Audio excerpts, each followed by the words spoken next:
President Trump signing an executive order on Monday that aims to cut prescription drug costs in the U.S. I'm Frank Billingsley. And I'm Celeste Diaz-Sherman. We'll also talk to Roland Altinger, the chief appraiser for the Harris Central Appraisal District, who discusses how to protest your property taxes before the deadline this Thursday. Plus, it's been almost 40 years since the beloved film Back to the Future was released. So, TV host and author Brad Gilmore joins us to talk about his new book, Why We Love Back to the Future. And as Frank and I discuss the top headlines of the day, we want your thoughts, your questions, and concerns.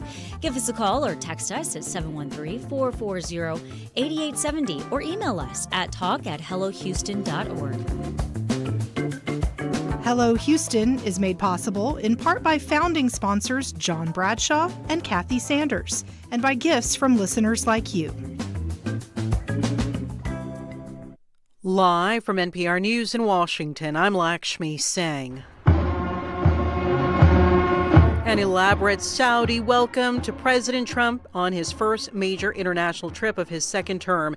He's in Riyadh, currently addressing a forum of investors. For the people in this room, the days of economic misery under the last administration are rapidly giving way to the greatest economy in the history of the world. We are rocking. The United States is the hottest country, with the exception of your country, I have to say, right? President Trump announced $600 billion in business deals between the U.S. and Saudi Arabia, including over $140 billion in arms deals. He is due to visit Qatar, the UAE as well, and now, according to a White House official, has agreed to briefly meet with Syrian President Ahmed al-Shara tomorrow. He'd suggested he was open to removing U.S. sanctions on Syria. A visit to Israel is currently not on the itinerary. NPR's Zaya Batrawi has more on the significance of President Trump's visit to the Middle East. For Trump, he really wants to cap his presidency with another Abraham Accords deal, the prize being Saudi Arabia and Israel establishing ties. But Saudis have been clear it's not going to happen without an end to the war, a path towards a Palestinian state. But the U.S. has direct talks with Hamas now, and that led to yesterday's release of the last living American held in Gaza. So Trump is clearly doing things differently, and I think the perception here in the Gulf is that is exactly what's needed right now. NPR's Zaya Batrawi. More than 300 experts on drug addiction have sent a letter to Congress urging lawmakers to block cuts to addiction treatment programs. More from NPR's Brian Mann. The letter points out drug deaths dropped fast last year and argues tens of thousands of lives were saved because of federal spending focused on addiction. Chad Sabora is an addiction activist who helped circulate the letter. This would take us light years back. Basically implode the current structure that treats substance use as a public health issue. The White House budget would slash billions from the Centers for Disease Control and Prevention, the Substance Use and Mental Health Services Administration, and other agencies focused on addiction. Experts also fear deep cuts to Medicaid, the program that pays for most addiction health treatment in the U.S. Brian Mann, NPR News. Well, inflation cooled last month due in part to cheaper eggs. Here's NPR's Scott Horsley. Consumers got a break last month at both the grocery store and the gas station. Grocery prices fell by 0.4% in April, led by a sharp drop in the price of eggs, as farmers got a seasonal reprieve from avian flu.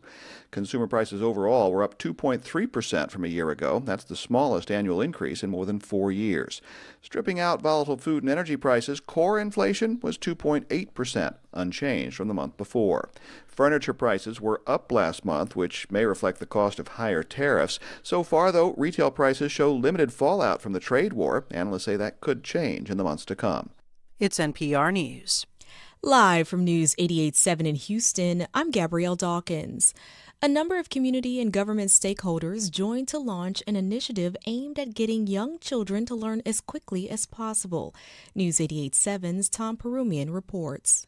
The agencies included Harris County's Public Library and its Department of Economic Equity and Opportunity. The YMCA and other organizations joined to support the Early Learning Quality Network, or ELQN. Children at Risk CEO Bob Sanborn. In Texas, where we have 10% of all the children in America, we also know that 65% of those children are growing up in low-income households. So we have to do our darndest to make sure that those kids can be successful. And the best way is going to be through early education. And we know that this ELQN program that we're doing in Harris County is one of the best ways to do. ELQN is a community-driven approach to expanding quality and access to early learning environments. It's funded through next year by a $16 million federal COVID grant. I'm Tom Perumian, News 88.7. Fallout at the National Weather Service office serving Houston and Galveston is 3 positions, including meteorologists in charge, are vacant. Former meteorologist Jeffrey Evans, speaking on Houston Matters, says this is no time to be cutting back. Research too much. The research is your future. We're still not where we need to be, obviously. You can just ask everybody, is the weather forecast perfect? No, it's not. And we know that, and a lot of that is because we need better science, we need better instruments, computing systems, and that all comes through investments in research. Evans points to changing weather patterns, citing destructive Category 4 and 5 hurricanes in the Gulf are occurring yearly, when in the past they were once or twice a decade. A heat wave begins today in the Houston area. We're going to hit a high of around 93 degrees later this afternoon. That's up 10 degrees compared to yesterday. Tomorrow is going to be even hotter. 98 degrees is the projected high. If we hit that, it will be 5 degrees higher than the record for May 14th in Houston.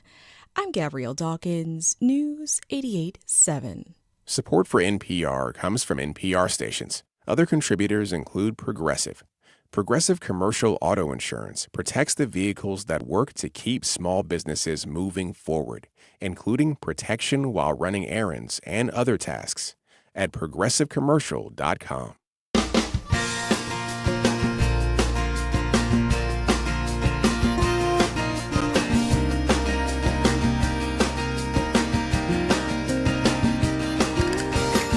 Live from the University of Houston, it's Hello Houston, an open forum on today's biggest stories affecting Houston and beyond.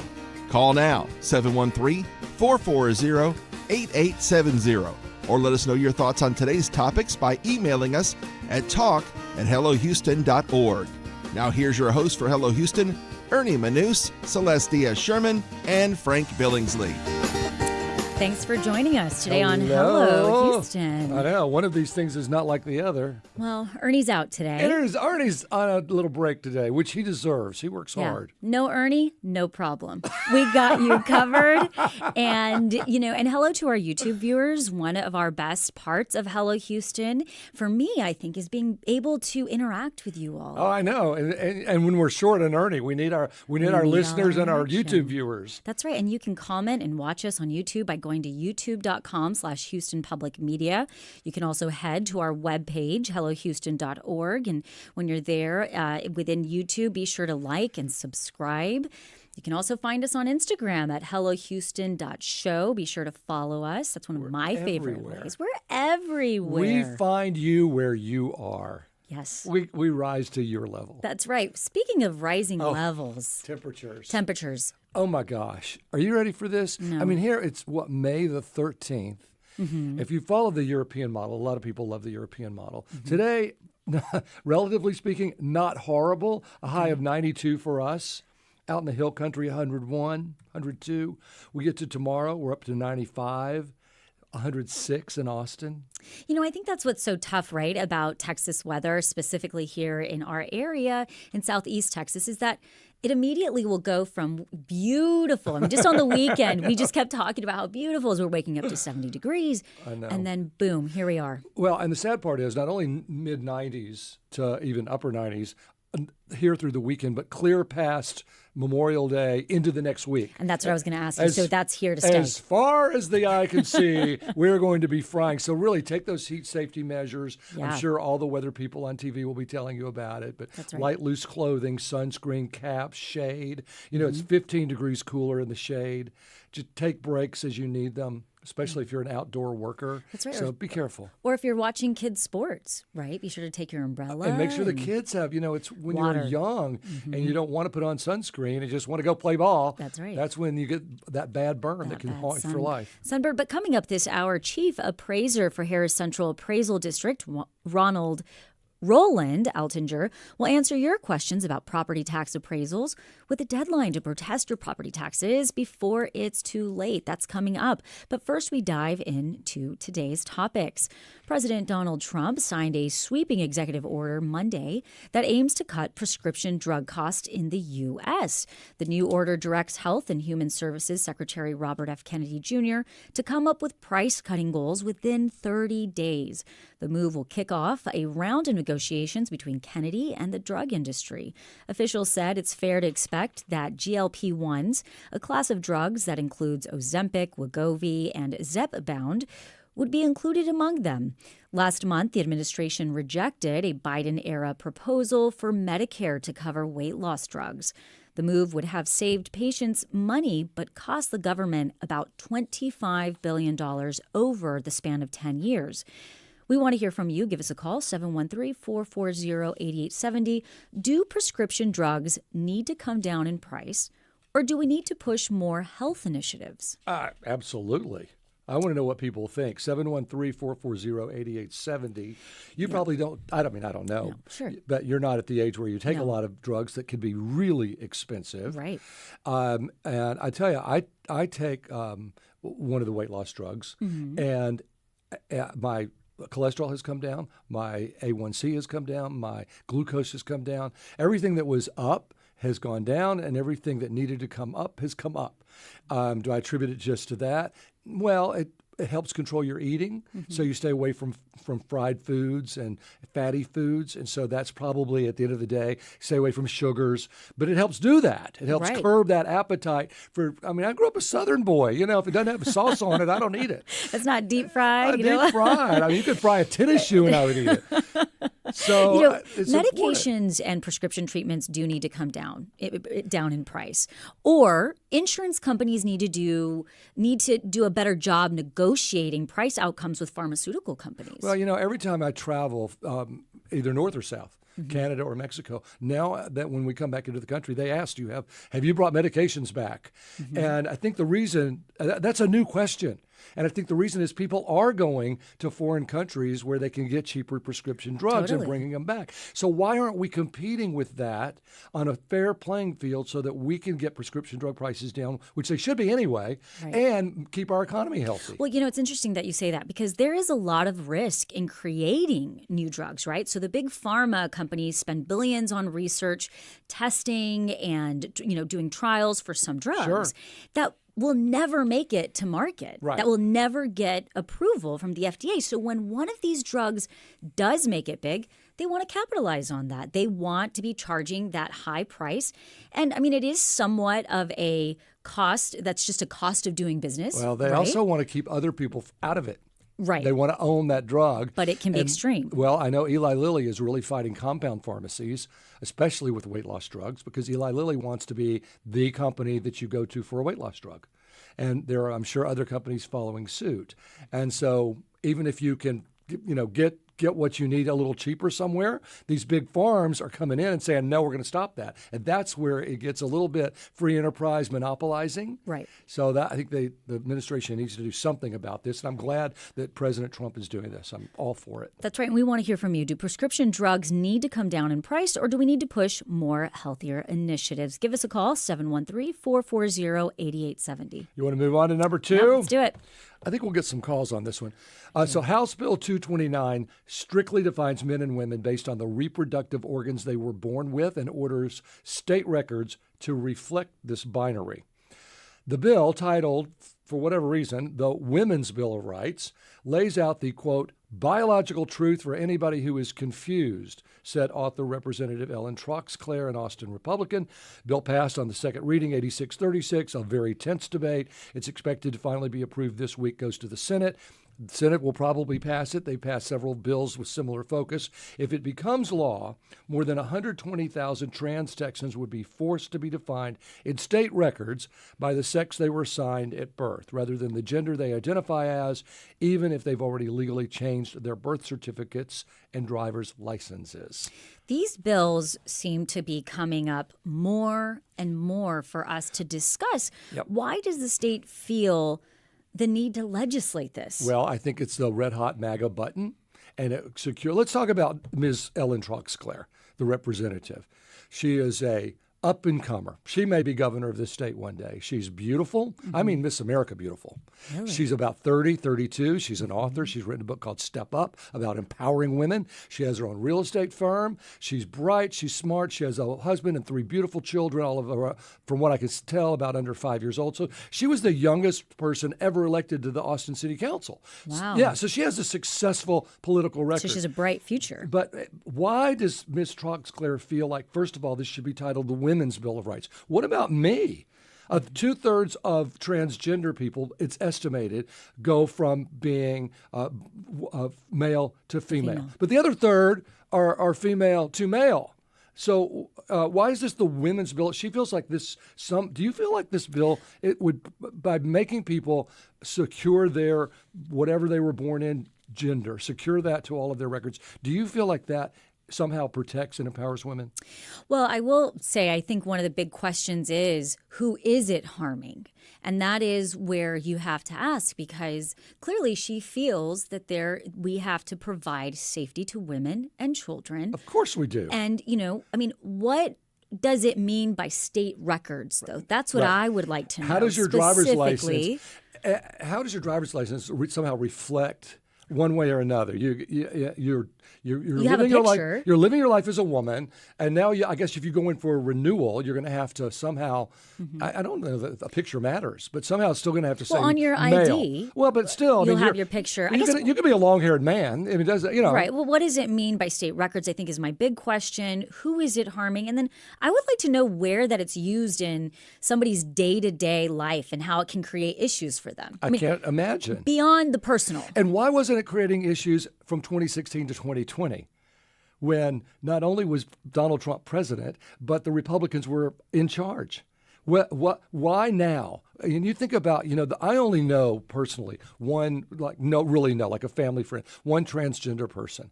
This person has done the full boat, right? I mean, completely. He is now a she, married to another biological female. They have their life together. And this person served for 14 years in the United States Air Force. Now, you think about 2016 to 2020, you become transgender, and everybody said, oh, great, no problem, DEI, we love everyone. We want everyone to rise to their whatever their meter of excellence is. And we're happy that you're working for us in the United States Air Force, and we're happy that you're defending us as a nation, which I suspect Ms. Troxclair has never been to the Army. I don't know, but I don't think she has, or the Air Force. But this person has. And then after 14 years, you start yanking the rug out from under them. I'm sorry we told you when we were president for 4 years from 2016 to 2020, it was all okay. And now that you come out, you are who you are, you've had your surgery, you have lived your life as a woman or lived your life as a man. Now we're going to say, you know what? We were just, King's X. Right. Just kidding. And not anymore. There's going to be a lot of looking at these pendulum policy swings that are affecting people in their personal life. It's going to come up a lot. And we want to hear from you. I want you to have her for cold coffee. Let's do it. I want you to ask Miss Troxclair. We should invite her on to cold coffee. I bet so. She sounds smart, but you're right. We need to have her in. We're gonna have her in. I'm gonna have her on cold coffee. I think she just wants to have this red hot button, and she wants to be able to say, "Look what I've done. I have protected women and women's rights, and I have even had a bill called Women's Bill of Rights because I want your female vote." When in fact, it has, as you said, it has nothing to do with the rights. I think it's going to be one of those things where I think if she said that and that was her platform, a lot of people would vote for her. Exactly. As long as you're taking this far right position. In fact, the representative we talked yesterday, who was a Democrat, was saying that people are taking these gerrymandered far right positions just to stay in power. Yes, and if you want to hear that interview, you can go to our YouTube channel and listen to that. What are your thoughts about House Bill 229? Give us a call or shoot us a text, 713-440-8870. So the Challenger 7 Memorial Park in southeast Harris County will soon receive $5.3 million in renovations, including a new space-themed playground.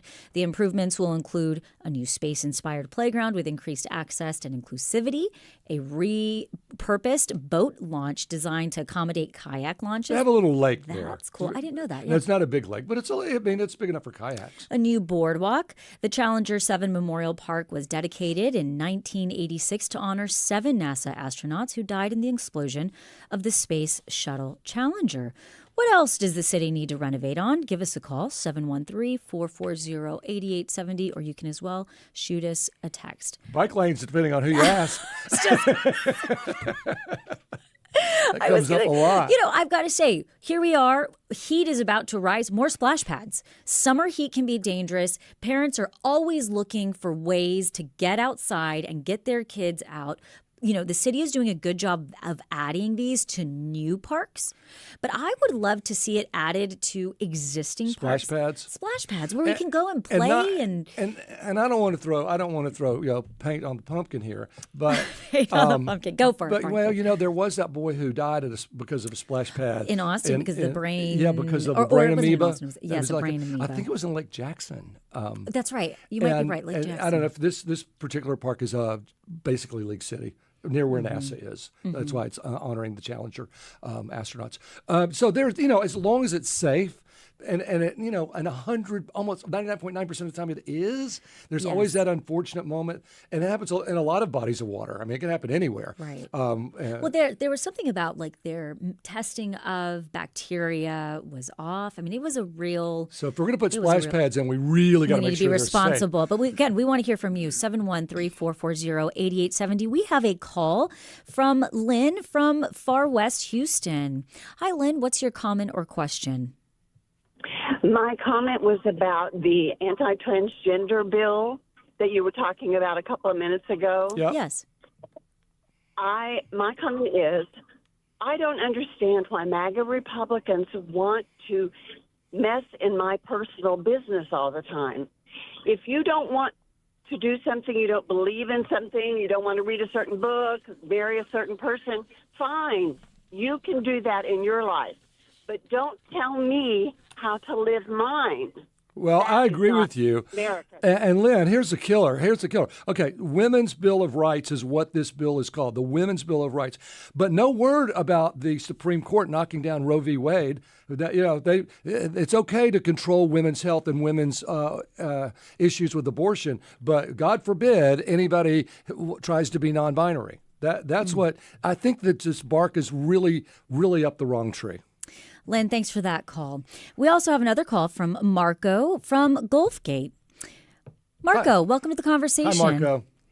Hey, thanks. Hey, I just have to say that I completely disagree with the take that's being taken on this bill. It is not anti-trans. It is pro-science and pro-objective information. I understand that people feel sensitive about this, but the idea that the sex of a person has no bearing on who they really are or how it affects issues like police investigations, forensics, medical treatment, all of these things are important.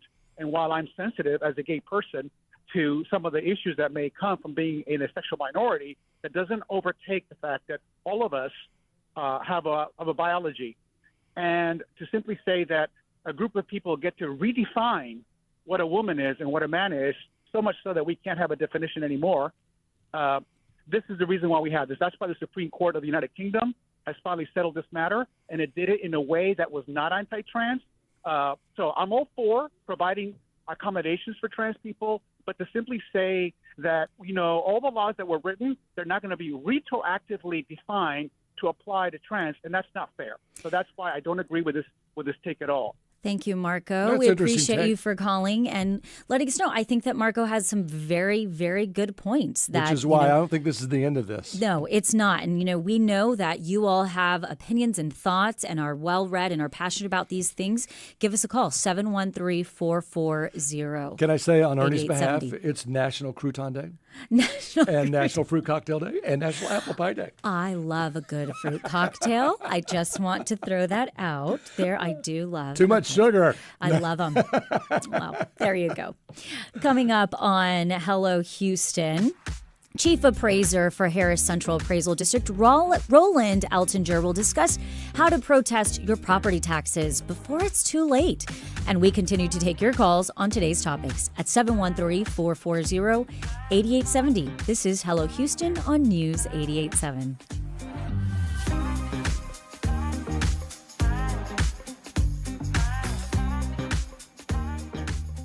I'm Matt Hara, morning anchor here at Houston Public Media.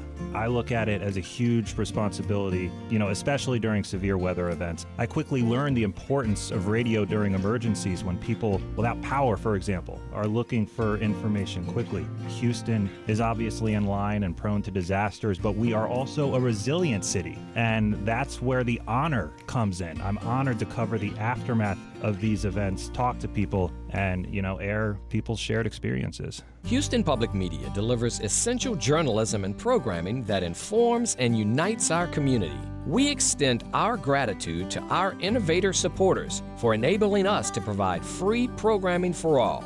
Ellen Benninghoven and Michael Schaefer, MD, the Brown Foundation Incorporated, the Cullen Foundation, the Hamill Foundation, Joan Hessedance and Rick Wall, Ed and Jean Matthews Foundation, and John P. McGovern Foundation. Thank you.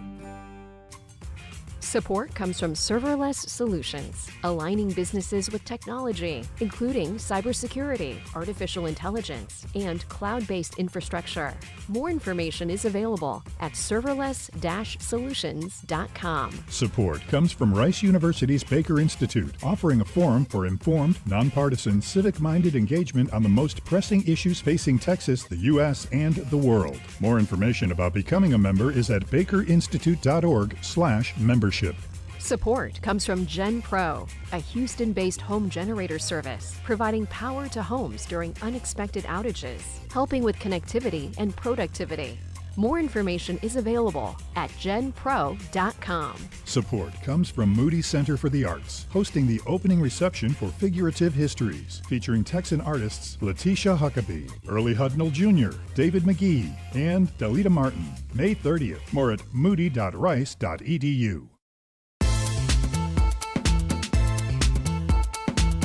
And now back to Hello Houston. Join the conversation. Call now, 713-440-8870, or email us at talk@hellohouston.org. And now here's Ernie Manouse, Celestia Sherman, and Frank Billingsley. Welcome back to Hello Houston. Most property owners in Harris County have until this Thursday, May 15th, to protest the appraised values of their homes, businesses, and land, which helps determine how much they will have to pay in taxes.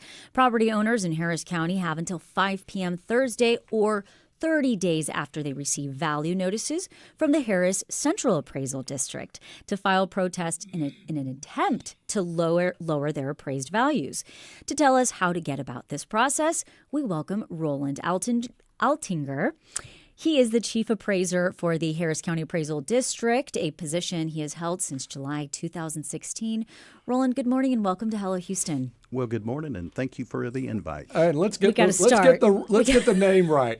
Is it Harris County or Harris Central Appraisal District? It is Harris Central Appraisal District. Now, how did we leave county out? Well, the office used to be called the Harris County Appraisal District, but we wanted to create some differentiation between the Harris County Tax Office and the Harris County Appraisal District. The Harris County Appraisal District is responsible for appraising all the properties in the county, and then, of course, the tax office is part of the collection of all those taxes. So it's still HCAD either way you look at it. Yes, sir. Yes. So Still we'll go still wants That's our right, money.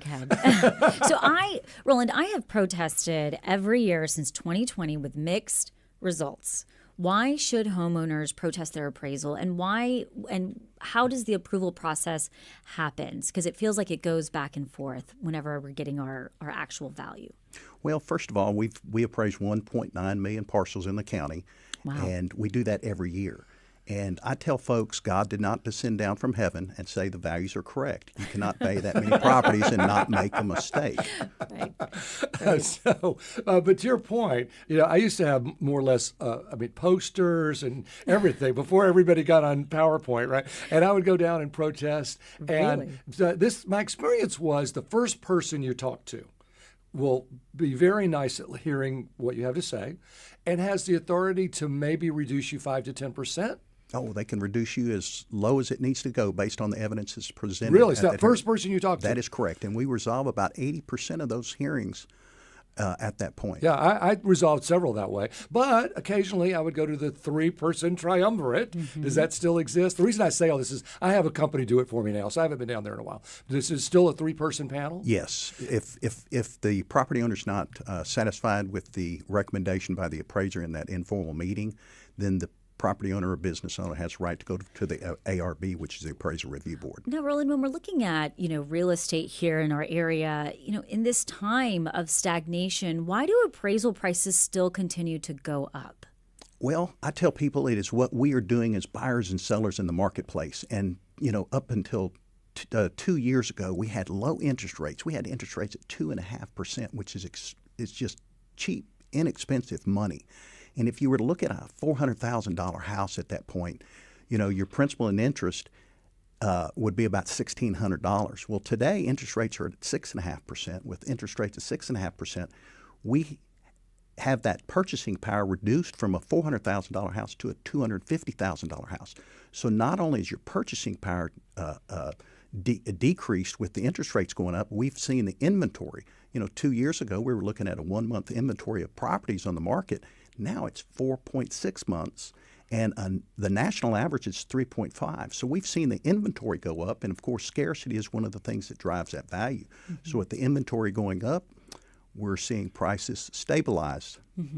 I honestly think y'all do a really good job. I think most of the appraisals that I've ever had are pretty fair.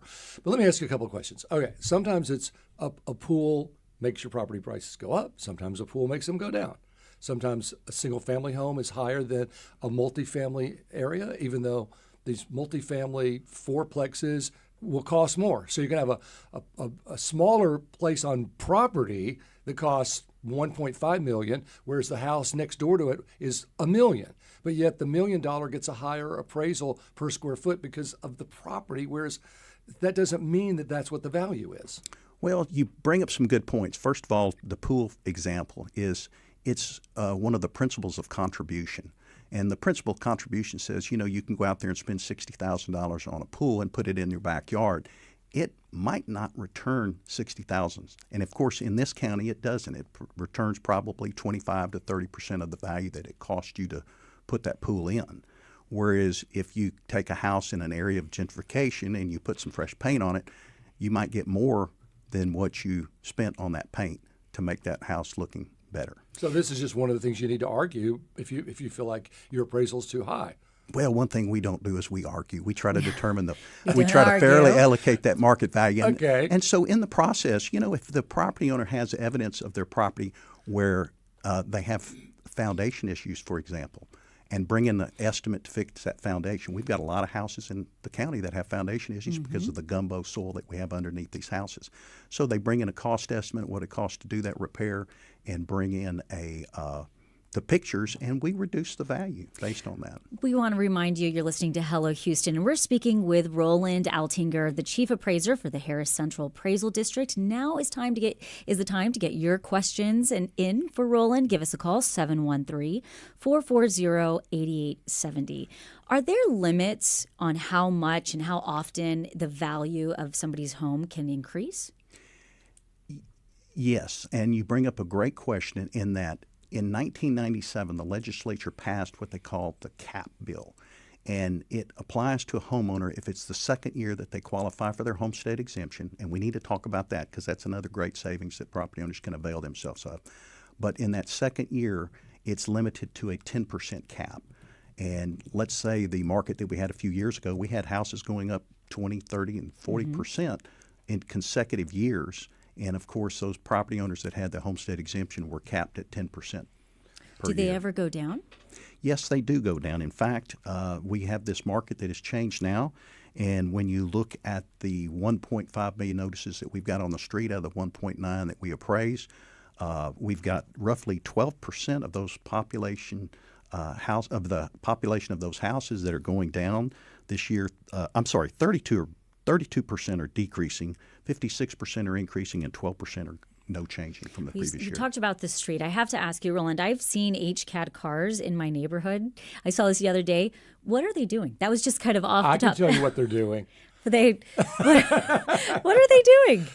Well, one of the things that we have to do because of a standard that we're under, and it's called the Uniform Standards of Professional Appraisal Practice, we have to visit the properties every 4 to 6 years. Okay. So if people are taking out permits, we will get those permits. We'll go and view that property. And then, of course, if any new construction is occurring, we go out and look at those properties. So while we're on this subject, I turned 65 in June. Oh, my God. No I way. look amazing. I don't believe that, I don't Frank. either. I know. Frank has a great doctor. I know, right? Several, not just one. Okay, so I'm going to be eligible for a bit of a senior discount on my property, which we'll talk about along with Homestead. Mm-hmm. Now, I've owned this property almost 30 years. We built this house in 97, so I'm the only owner. I know exactly what's been done to it, and I've been doing it. And y'all been pretty fair to me. For the very first time in my entire ownership, someone knocked on my door from HCAD and started asking questions, and I thought, wow, what a coincidence that I'm about to get a reduction of my taxes, and HCAD shows up to try to get my taxes as high as they could. False? Am I in a false narrative No, here, we don't Roland? argue, Frank. We don't argue. Explain what happened to me. Well, there's a lot, Frank, that we could. I mean, I never, ever had a knock on my door from HCAD until I applied for the 65-year-old exemption. And then suddenly they're knocking on my door. Well, that's just coincidence. Coincidence. Oh, We're okay. looking at those properties, and you bring up a great point, Frank. I don't believe you're 65, but when you get your driver's license, I'll verify that, and we'll get you your over 65 And I'll be a male exemption. gender on that license, That's by right. the way. You always I can't fight. I don't want to be a woman. No, you don't. But I respect anyone that does. But I think the thing that your listeners need to be aware of, let's just say, for simplistic purposes, your house is valued at $400,000. Okay. And if you did not have a homestead exemption, you would be paying $8,000 in taxes. With your homestead, it would reduce that $400,000 house to about $5,500, and for someone that's over 65 or disabled, it would reduce it to $2,500. See? So those are the savings that we want the listeners to really look at, because we just put these notices on the street. We need to make sure their correct exemption is on there. So if you would have forgot that you're turning 65, because you might have a little senility setting in, you could sit there and say, I forgot I'm over 65. Yeah, denial is not just a river in Egypt, is it? We want to remind you can call and ask your questions for Roland right now at 713-440-8870. We do have a call from Joanna from Spring. Hi, Joanna. You have a question for Roland? Hi, Roland. I have a question about where you get your data from sometimes when the values of properties are increased. I had heard from somebody that the permit offices for like the city of Houston, Harris County, they report all permits issued, the cost of construction on each of those permit applications. They report it to you guys. And that is one of those sources you have. Same thing with insurance claims. Can you verify if that's true? I heard this from someone. Yeah, one of the sources of, if you do any kind of construction in the municipalities that deal with electrical, plumbing, or structural, you obviously have to take out a permit. And those taxing jurisdictions forward us that permit information that we then utilize and go out and look at those properties based on the January 1st assessment date that we have to appraise all those properties.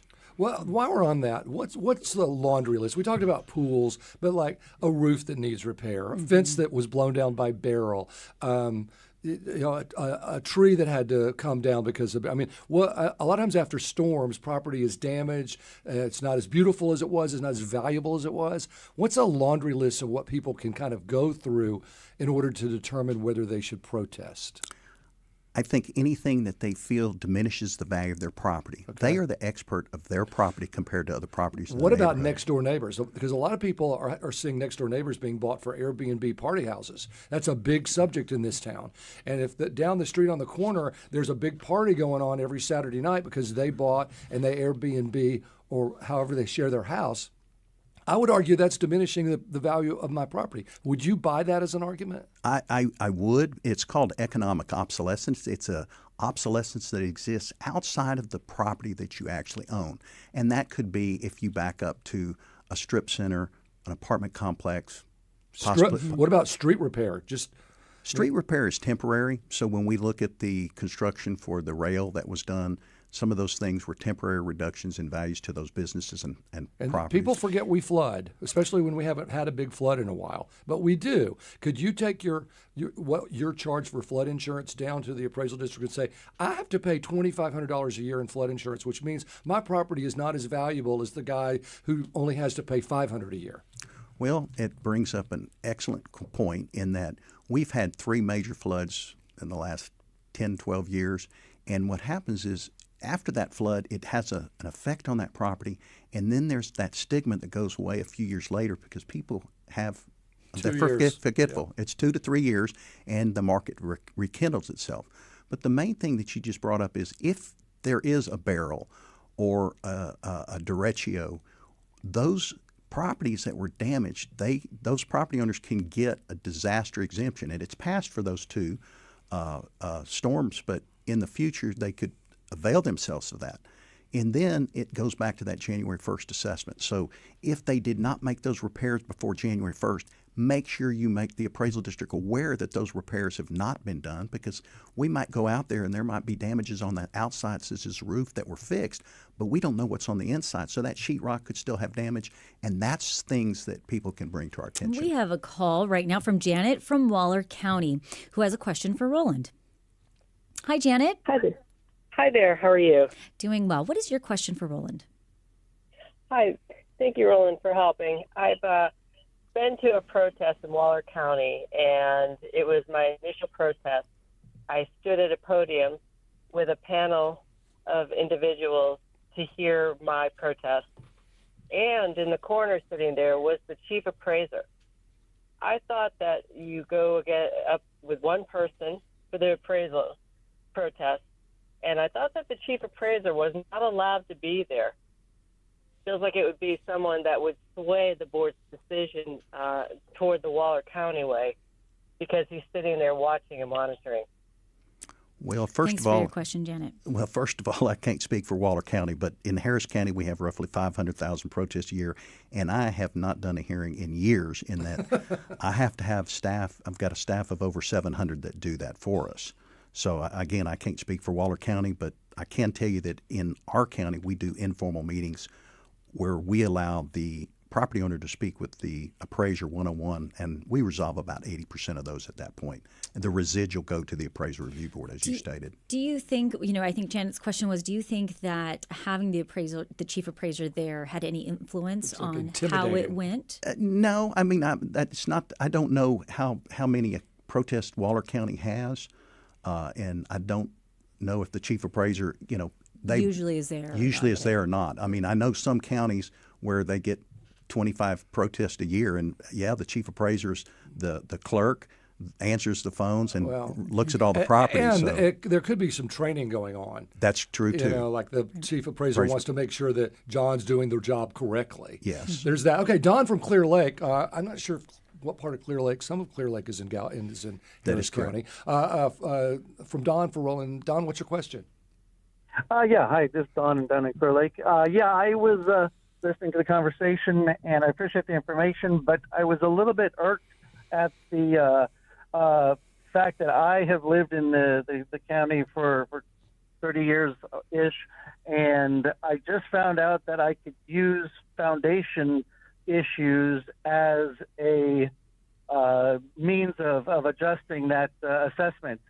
I can go offline with this, but I really think information like that should be very plainly and explicitly provided, so people know exactly what they can bring to those assessments. Yeah. And that's a good point, Don. Roland, is there anything on the website that says here are reasons for reduction? Yes. I mean, we have a lot of stuff on our website. Sometimes it's overwhelming. We've got videos on there, how to fill out exemptions, how to protest, and things of that nature. But for this gentleman, what I'd like to do is give you a phone number, and it's 713-957-7811. Can you repeat that phone number one more time? 713-957-7811, and call and ask to speak to a Scott Christensen, and that's we will get you in touch with an appraiser. And this is something that we possibly could work out with you having to not drive in from Clear Lake all the way to the office. But if that doesn't occur, definitely take your notice of value and file your protest online and do the I-file. and then opt into iSettle, upload some pictures of the foundation issues, and also provide a possible estimate, and we'll work with you to settle that And matter. we will also try to get that phone number up on our website as well. Quick schedule of deadlines. So this May 15th, you have to make your protests. But that doesn't. But then you'll be given a time to come back to actually go and make the protest. Correct? That is correct. May 15th is the protest deadline, or 30 days after the notice has been mailed. Most of them will be May 15th, but there are accounts out there that will have a later date. Then you'll tell me when to come down and talk to somebody. That is correct. If they decide to do iFile and iSettle, where they'll try to resolve it without coming to the office, they won't have to come down unless they disagree with the opinion of value. And if I go with the one person and the three people, and I don't like what the three people say, I can go to court. Oh, you got 3 more venues after that. You have binding arbitration, SOA, State Office of Administrative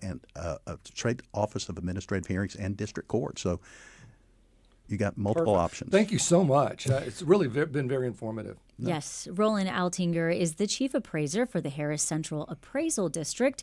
Roland, thank you so much for joining us and taking those calls. Well, thank y'all for having us today. And I like the picture you showed us from 10 years ago with you and me. Yes. I've gotten a lot older. I don't know about you. I'm almost 65. Les said you got a good doctor. Coming up, we'll talk to Brad Gilmore about his new book on Back to the Future as Hello Houston continues. Stay with us.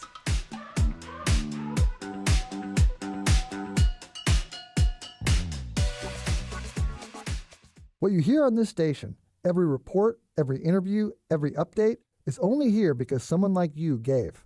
80% of Houston Public Media's funding comes from Houstonians like you. Our newsroom runs on support from you, our community. You have the right to know what's going on, and you have the power to make sure others do too. Join the community right now at houstonpublicmedia.org/donate or call 888-909-0887. Houston Public Media, in partnership with Texas Southern University, brings to you The Vibe, R&B, hip-hop, and neo-soul, music that resonates with all ages. The Vibe on 88.7 HD3 and on the Houston Public Media app. Support comes from Houston Chamber Choir, presenting Gather Round, the final concert of founder and artistic director Robert Simpson's 30-year tenure. Saturday, May 31st at St. Luke's Methodist Church. Tickets at HoustonChamberChoir.org/radio. Support for Houston Public Media comes from Certa Pro Painters, offering residential and commercial painting services, from color consultations to full project management. Estimates and more at CertaPro.com. Support comes from the Near Northwest Management District with new commercial construction, more than 350 acres of green space, parks, and sports complex. More information at nnmd.org. At the intersection of innovation.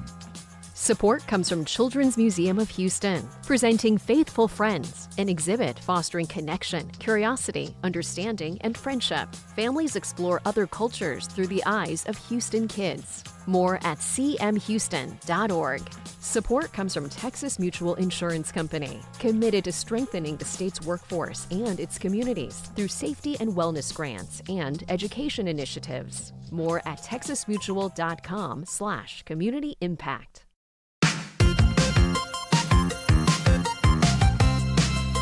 And now back to Hello Houston. To comment on any of today's topics, call 713-440-8870 or email us at talk@hellohouston.org. And now here's Ernie Manouse, Celestia Sherman, and Frank Billingsley. Welcome back to Hello Houston. Earlier, Frank and I were talking about House Bill 229, which would strictly define men and women based on the reproductive organs they were born with and orders state records to reflect this binary. We always invite you to the conversation at 713-440-8870. And we have a couple of calls on the line. Chris from Timber Grove is on the line now. Hi, Chris. What is your comment or question? Oh, I was calling about the chief appraisal. Ah, okay. Well, he just left the building, but I'll try to answer it. Left the building. But if you want to send us an email at hellohouston.org, you can send us that email, and we will try to get that over to Roland Altinger. Okay. All right. Thanks, Chris. And now we have another call from Deb from Houston. What is your question? Yes, I just wanted to call about one of the previous callers claiming that the science is settled around sexual gender. Yep. And actually, the science is not an either or. It's a depend. It depends upon hormones. It depends upon genetics. It depends upon environment. So I think nothing is more prevalent than that. It's the challenges that the U.S. Olympic Committee faces in trying to identify what is normal male or normal female, depending on hormone levels. I agree with you completely, Deb. Thank you, Jan, from Deb, excuse me. And now we'll go to Jan from Katie. Yes, hello. Hi. What is your question or comment? Well, my comment was just that sort of like what the last lady just said. I think a lot of people who are against sex transformations are doing it out of ignorance, and I think the politicians are grabbing upon that to get votes. Some people, are actually born with both organs, and or there's a genetic thing within them which predisposes them to being one sex or the other, even though their organs make something else. Oh, I agree. I agree with you very much, Jan. Thank In fact, you. You either believe that it's a thing that exists, being transgender exists, as opposed to deciding I'm just going to be dressing as a woman or a man. And if you believe it exists, then you have to respect it. That's that simple. And again, thank you all for those calls. You are always welcome to join the conversation at 713-440-8870. You're listening to Hello Houston. I'll tell you what exists. The excitement for Back to the Future. The 40th anniversary of this fabulous film is this July. It was released and initially set in the year 1985. I saw it in its original run. Thank you very much. The film follows protagonist Marty McFly, who attempts to return to his hometown after accidentally traveling back to the year 1955. It didn't seem that far away back then. He's in a DeLorean. I've actually been in a DeLorean. See how I'm excited about this film. It's regarded as one of the greatest films ever made to this day. Joining us to tell us more about it and his new book, Why We Love Back to the Future, is Houston area writer, TV host, and radio personality Brad Gilmore. Brad, welcome to Hello Houston. Thank you for dressing up. You look fabulous. Oh, you know what? I even have DeLoreans on my tie here. I wanted to make sure I went all the way. I really appreciate the invitation. I love talking about Back to the Future and why we all love it. A lot of people don't know that Eric Stoltz was first choice for the lead. Not only was he first choice, Eric Stoltz was cast to be Marty McFly. They shot on the movie for 7 to 8 weeks. They were getting to the point of the film where they were wrapping up and they were talking about what their next project was. And then Robert Zemeckis, the director of the movie, showed some of the dailies to Steven Spielberg. And Spielberg goes, you're just not getting the laughs that you want. And they made a crazy decision to recast their main lead in the movie 8 weeks into production, and they had to fire Stoltz and hire Michael J. Fox. Well, I read, before we get off of that Stoltz looked at this movie as more of a serious throwback to the past. And that's why that Spielberg was like, he's too serious. Well, he was playing it as if it were really happening. And if you went, all due respect to Eric Stoltz, great actor, but he had people call him Marty. He was very method on the set. You refer to him always as Marty. And but you know what? If you went back in time and you were stuck there and your mom started to come on to you a little bit, you might be playing it really serious too, instead of the jokes that Michael J. Fox did it with. But when did you start to really love, Back to the Future? That's pretty niche in that you saw the movie, how you look kind of young. What's the hook?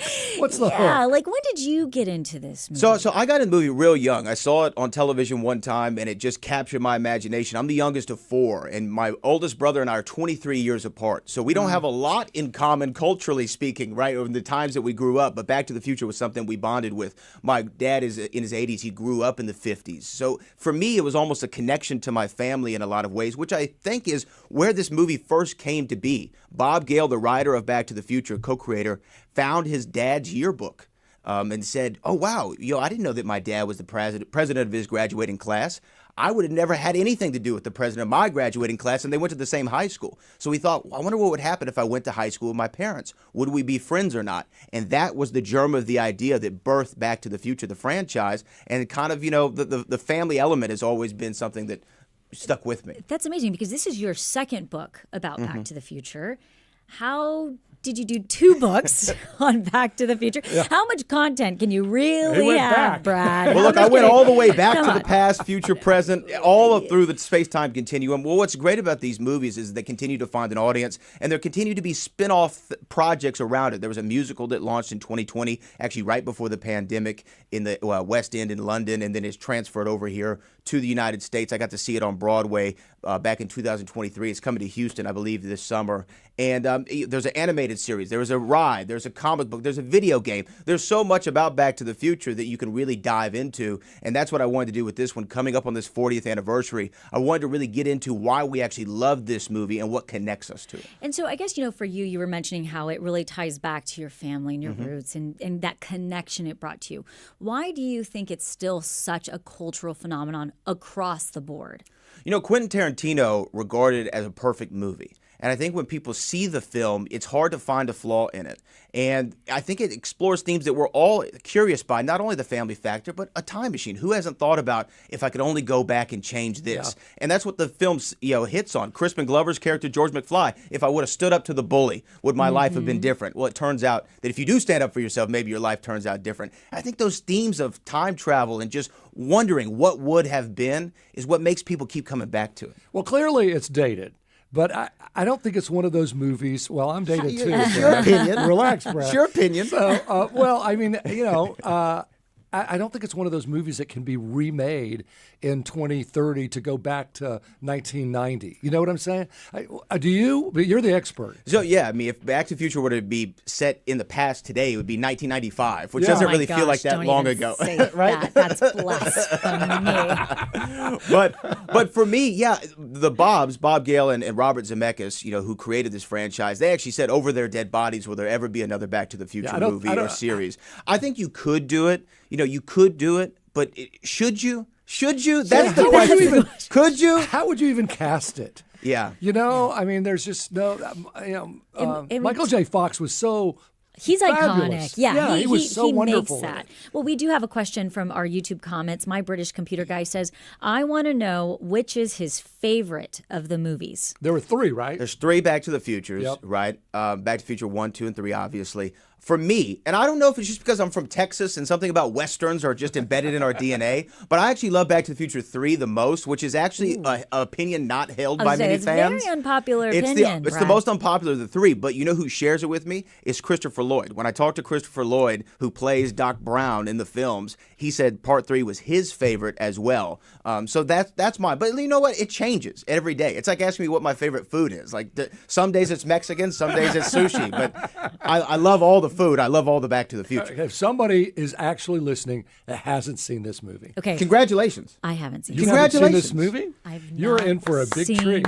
Back. I wouldn't see it with Brad. He'll tell you everything that's about to happen. By the way, my British computer guy says no to your movie 3. Then he's not my British computer guy. Okay, how are you? What's your elevator pitch? Why should Celeste see this movie tonight? Why should you see it tonight? Because it hits on all the universal themes. It's time travel. It's fantasy. It's sci-fi. It's romance. It is perfectly cast, perfectly directed, perfectly executed and written. And to me, it is not only the greatest film of the 80s, it's the greatest trilogy of all time, and it is on the Mount Rushmore of greatest films ever made. So should I watch it, 1, 2, and 3, or is it if you a want to Star do it Wars properly, kind of thing? if you want to do it the right 3, way, you watch them all in one night, so you can go on that cinematic space-time travel ride. But to me, what's great about these movies is I can pick them up wherever they are. Once you know the film, you can watch it like wherever it is in the movie. I'm guessing they've redone the quality so that it looks like it was shot yesterday. Yeah. But what's only interesting about that is, so the quality's gotten so good, you can see a little bit of the old age makeup like on their necks and a little bit where the wrinkles are because it's so good.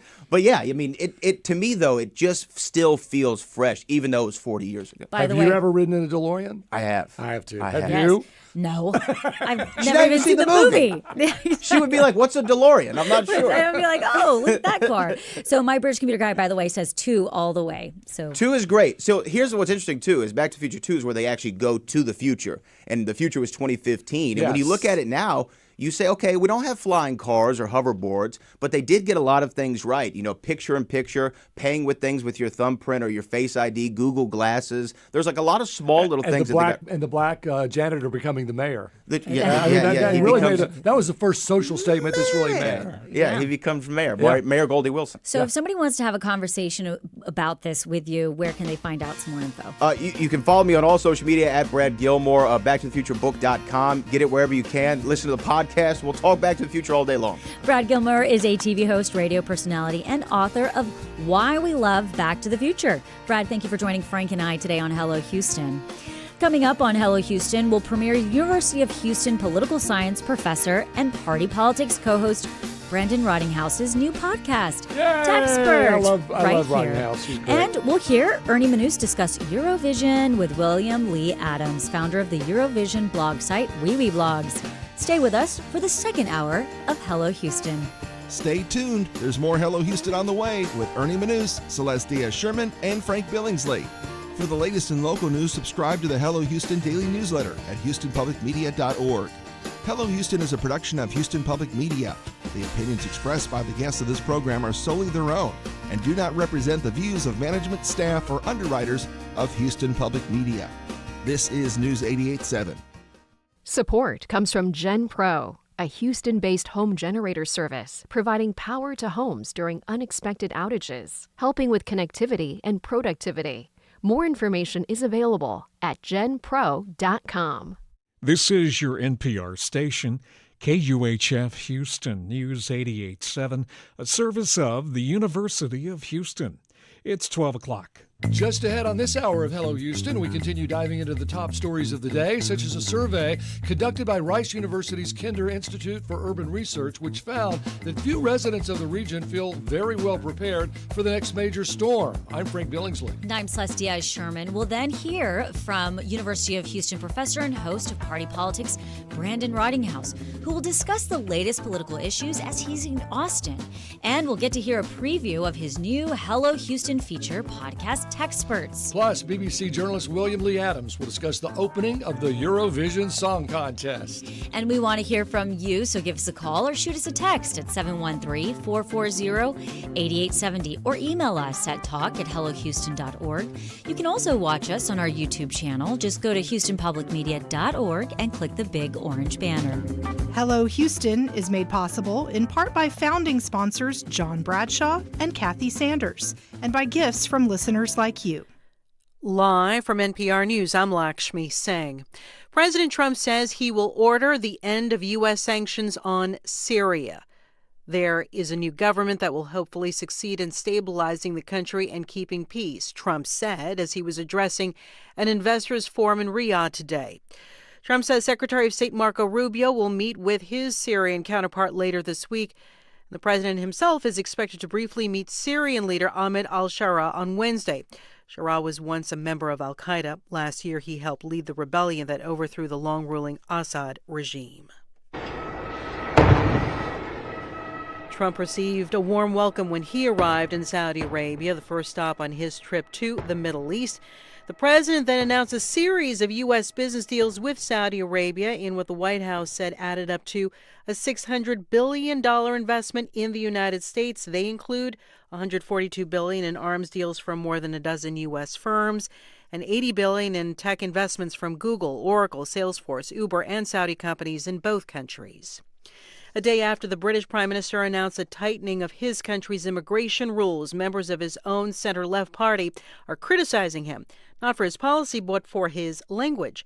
NPR's Lauren Frayer has more from London. Prime Minister Keir Starmer said immigration makes Britain an island of strangers.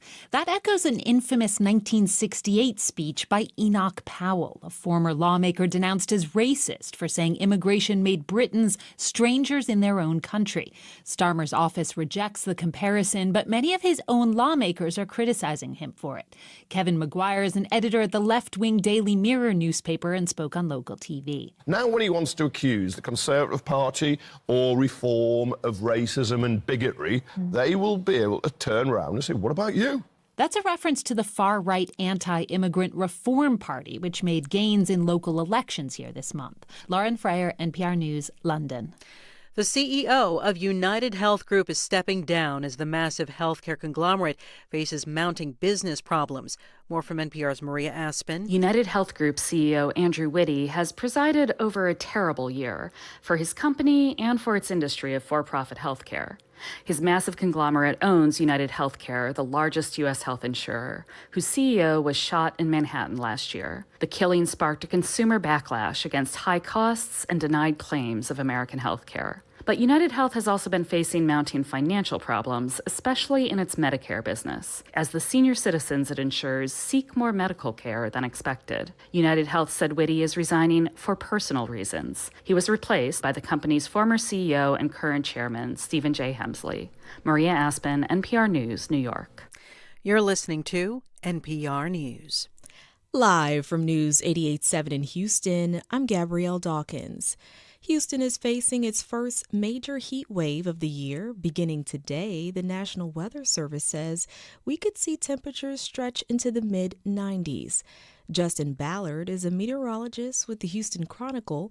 He says that's about 10 degrees hotter than what it is typically expected for this time of the year.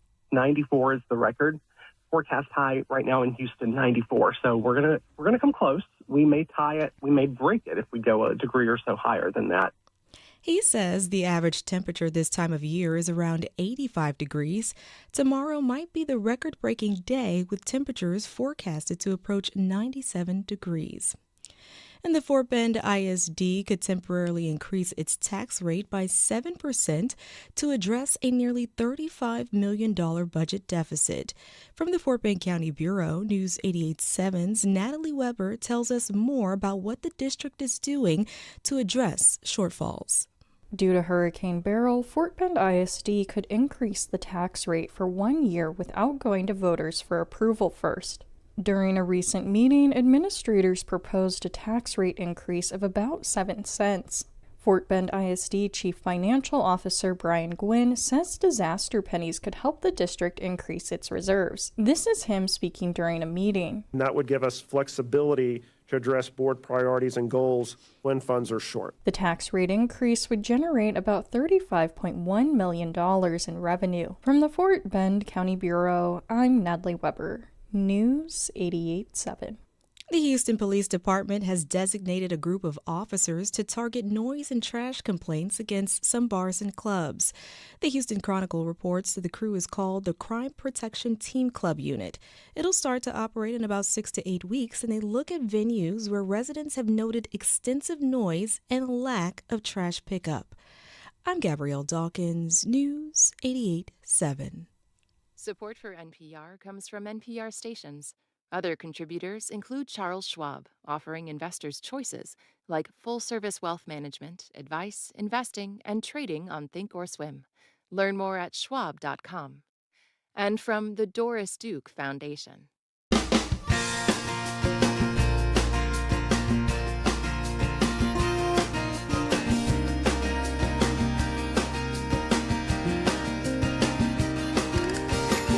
Live from Houston Public Media and News 88.7, it's Hello Houston, an open forum on today's biggest stories affecting Houston and beyond. Call now, 713-440-8870, or let us know your thoughts on today's topics by emailing us at talk@hellohouston.org.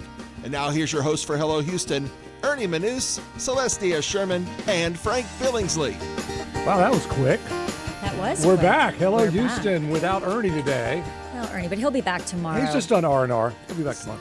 But he'll be back, and then he's off again on Thursday. Yeah, he is. You've got his schedule down. He's got. I do. We've had a lot of calls. Keep them coming. That transgender issue is a big deal. Yes, we have been getting a lot of calls. We've also received some text. We're getting a lot of YouTube comments, and we want to remind you the number to contact us is 713-440-8870. And you can also watch us on YouTube. That's one of our very fun parts of Hello Houston. Go to youtube.com/Houston Public Media or hellohouston.org. And don't forget to like and subscribe and follow us on Instagram at hellohouston.show. We do a lot of behind the scenes on our Instagram, and I think that's where people want to see. Come on over. Yeah. Somebody on our YouTube, and you haven't seen Back to the Future. I've never so you're not seen really going to Back understand I this. He says know. everybody wants one of those sports almanacs. The idea being that if you were in 1955 and you could get a sports almanac of all the winners of all the games from 1995 or 85, you could just bet like crazy and you know you're going to win. Multi-millionaire. I know. Yeah. Knowing amazing. going back, the best thing about going back in the past is knowing the future. Yeah. I'm guessing. I don't know. You don't wanna I'm know not the future? sure I would want to know the future. I mean, Well, sometimes that's why you don't. on something exactly. That's why you don't. On some things I think I would love to know, what happens. And on other things it's like, no, thank you. I would prefer not to know. Yeah, it takes hope away. That's right. But again, you can join the conversation by calling or shooting us a text at 713-440-8870. Coming up this hour, University of Houston politics professor and host of Party Politics and a friend of Hello Houston, Brandon Rottinghaus, will join us to talk about key takeaways as the 89th Legislature wraps, and we'll get to hear a preview of his new Hello Houston podcast, Techsperts. He's so excellent. I can't wait to talk to him. He really is great. So Yep. we're excited to have him. But I think it's time to dive into today's topics. Take it away. Galveston County officials have approved temporary beach access restrictions during the upcoming Jeep Weekend to bring more control to what has become an increasingly violent annual gathering on Bolivar Peninsula. The plan, authorized Monday by Galveston County Commissioner's Court, was developed by the Galveston County Sheriff's Office under the direction of recently elected Sheriff Jimmy Fullen, who reportedly said he wanted to end the event after being sworn in earlier this year. The temporary restrictions were also approved by the Texas General Land Office, which oversees public beaches. In a video outlining the new rules for the event, a loosely organized gathering planned to take place this weekend, Fullen said those who do not comply could be arrested. We want to hear from you. You can give us a call or text us at 713-440-8870. Are you taking part in Jeep Weekend, or should they still have Jeep Weekend? We'd love to hear from you. Again, 713-440-8870. Well, I think they needed this because you can't just have a bunch of Jeeps up and down. There's only Highway 87. I mean, that's it for Bolivar. One highway, 4 lanes, 2 lanes, and 2 lanes, and then the beach. And so when people are just driving anywhere they want on the beach and the highway in Jeeps that are open air and easy to fall out of, it just sets a stage for someone to get really hurt. And there have been some serious injuries. And that doesn't even include any kind of gun violence that could happen when people are drinking and doing all of this. So something has to be done. This is going to at least help because there will be basically, from what I understand, one way in and one way out on the beach, so that you can't just ride roughshod. That I suspect that they will be really watching the DUIs. That's going to be, and a lot of permits are required now. So hopefully they'll get it under control. I know I was in Miami Beach for spring break. There were, it took a while to get around. There was nowhere to park because they didn't want people parking everywhere. So that limited people going there. And there were breathalyzers because Miami, South Beach, there are 2 bridges to get there. And both bridges had breathalyzer checks. So that also helped. So you've got to do something. You don't even have to go down to Miami Beach. I mean, you can go to South Padre Island, Texas, and where spring break was a big thing. And there was always, a huge influx of young people who are excited and they want to celebrate and they want to drink. And so I think that Galveston definitely needs to have some type of plan. This isn't going to go away. People like this weekend. It's become a thing. And so it's one of those things where I don't see the issue of, like you said, having checkpoints, having in and out, making sure you're fully staffed. And so, yeah. Right. And no golf carts, no dirt bikes on the beach, no mass gatherings, no glass containers or littering, no driving or gathering on the dunes, no bonfires, and all animals have to be on a leash. So there are going to be some camping restrictions. They're really doing what they can to make it safe. And I think that's what they should be doing. If everyone plays by the rules, we'll have a fun, safe time. Right. And I think that's what Fullen, needs to maybe look at instead of being like, well, it's going to go away completely. Well, that's not really, a great plan. Put something in plan to make it really be a great weekend for people to enjoy, but also still have, some Well, at the end of the bumpers. day, you're trying to put 10 pounds of potatoes in a 5-pound bag, and it's just not really doable. It's too many people in one place. Again, we want to hear from you. Give us a call, 713-440-8870. All right, this is interesting. Okay. Ahead of an Atlantic hurricane season predicted to be more active than average, and aren't they all these days? I was going to say, I feel like They're all that's every season. Yeah, it is. It seems like. Unless there's an El Nino, then that can cut it down a little bit. Okay, a survey conducted by Rice University's Kinder Institute for Urban Research found that few residents of the region feel, quote, very well prepared. Few residents of the region feel very well prepared for the next major storm. So that means most people don't it's feel. written in a way. Most people are not ready. Exactly. Based on the results released earlier this month, the Institute found 8% of Harris County residents do feel well prepared. There it is. 58% somewhat, I don't know about these terms. Residents had completed an average of 4 out of 10 preparedness actions recommended by FEMA, such as storm hardening and insuring their homes, creating emergency plans, signing up for alerts and warnings. And, of course, the Atlantic season begins June 1 and goes through November. So are you prepared for hurricane season, or do you even know what to do? Call us and let us know, 713-440-8870. So can I ask you a few questions? Yes. Do you feel prepared? I think so for the most part. Do you have flood insurance? Yes. Good. We do. Do That you is the need first it? thing. Is it required, or you just have it? I think we just have it. We're You not should. in a flood plain area. And Our it- area doesn't flood. And it knock takes on 30 wood. days to go into effect. Right. So if you say, oh, my God, there's a storm coming to the Gulf, I need flood insurance, too late. Do you have flood insurance? I have I was for gonna a say, long yeah. time. And I I would don't need it imagine. either where I am. Yeah. I'm fortunate I've never flooded. That was one of the things when we moved back to Houston back late 2019. I told my husband, I really want to make sure that we are not in an area that's flooded or has flooded before or in one of those floodplains. Are all of the trees and the scrub trees and the ones Yes, are they all trimmed and cut That's right. properly? I think that all of the infrastructure of our home, all of those type things, we are prepared. I Are think you what sure always none gets of your me- trees are dead? Oak trees have a way of looking very much alive when they're very much dead. We do have a lot of water oaks in the area that we And live those in, are the ones and those that'll are fool going ya. down. But with all of the wind that we've had, They've cleaned up a bit. They've cleaned up a lot. Yeah, between Beryl and the derecho. Yes, But that's yes. just for a certain number of people. I mean, not everybody was affected, especially if you were on the west side of Beryl. I think what makes me feel not prepared is I don't necessarily have any type of reserve. Like I don't have water in a closet or You can get that. Let me tell you what you That's what need. Let me tell you scares what you me. need. Tell me, Frank, what do I need? A rake.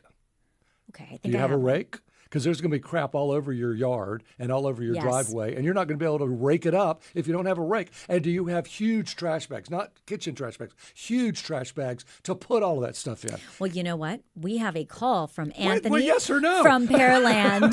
Well, now I need to go back and I don't know. I don't want to publicly shame my preparedness, Frank. I'm trying to help. Hi, Hey, Anthony. Hey, so I'm a homeowner. I live in Pearland. Yep. And I'm afraid for what's to come because the Trump administration has cut funding for FEMA and for NOAA. So we're not prepared for what's to come, and we're not prepared for what's to come after. I'm not worried about the NOAA cutting. A lot of that is to parts of NOAA that probably can be cut because we're in a much more digital age. Research, no. But a lot of NOAA, I mean, the National Hurricane Center is going to do its job. The hurricane hunters are going to fly the hurricanes. The models are going to run, and all of the TV and radio people are going to inform you what's happening. I mean, that I feel confident in that. The FEMA issue. The FEMA cuts, though. Absolutely. That's another reason Anthony was saying. And I think that's another reason to make sure you have flood insurance, because if you get flooded and you go to FEMA and they're like, well, do you have flood insurance from FEMA? Because that's who gives it to you. And you say, oh, no, I don't. Then they are more likely to say, well, you should have done your part in all of this, especially the way they're acting now. So make sure you have flood insurance. And for a lot of people, it's $1 a day. Maybe $2 a day. I know, $400 to $600 if you're not in a certain floodplain. And keep in mind, if you go to buy a home and someone already has flood insurance, you can get their rate grandfathered to you. Well, we should ask that. Anthony, do you have flood insurance? We do have flood insurance, and we have the Texas wind and storm. Yep. But that goes up every single year. So we just got a bill in the mail that our mortgage went up for this next year because like they underfunded it or whatever. So now like our mortgage is an extra $200 a month because our insurance went up the previous because year. your TWIA, the Texas Windstorm Insurance Agency, TWIA. And let me tell you, Anthony, to be honest with you, this is what I saw a lot after Ike. That what happens is windstorm insurance, they'll say, oh, no, that was caused by water. And the water people will say, oh, no, that was caused by wind. And the wind could knock out a power transformer, the line goes onto your house, and now your house burns down, and the windstorm says, well, that wasn't us, that was the fire, and the homeowner's insurance says, no, that wasn't us, that was the wind. So you can get into these fights because there are three agencies, flood from FEMA, TWIA with wind, and your regular homeowner's insurance. All three are going to try to not pay you. So document everything before, during, and after a storm as you can, and it's a lot easier with cell phones and cloud storage, much easier than it was during Ike. So make sure you do that. Make sure you keep do you keep your gasoline tank at least half full during the summer?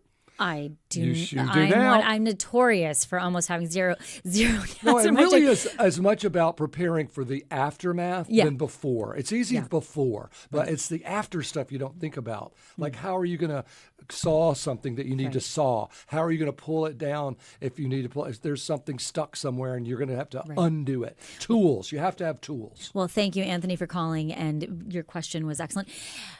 Again, 713-440-8870. I went on and on about the insurance. Sorry, but that's okay. You're passionate, Frank. You're passionate about weather. I've been through this. Okay, let's talk about medical cannabis. It's like you know a little bit about weather. A little bit. A little bit about only these 42 years worth in this little bitty brain of mine.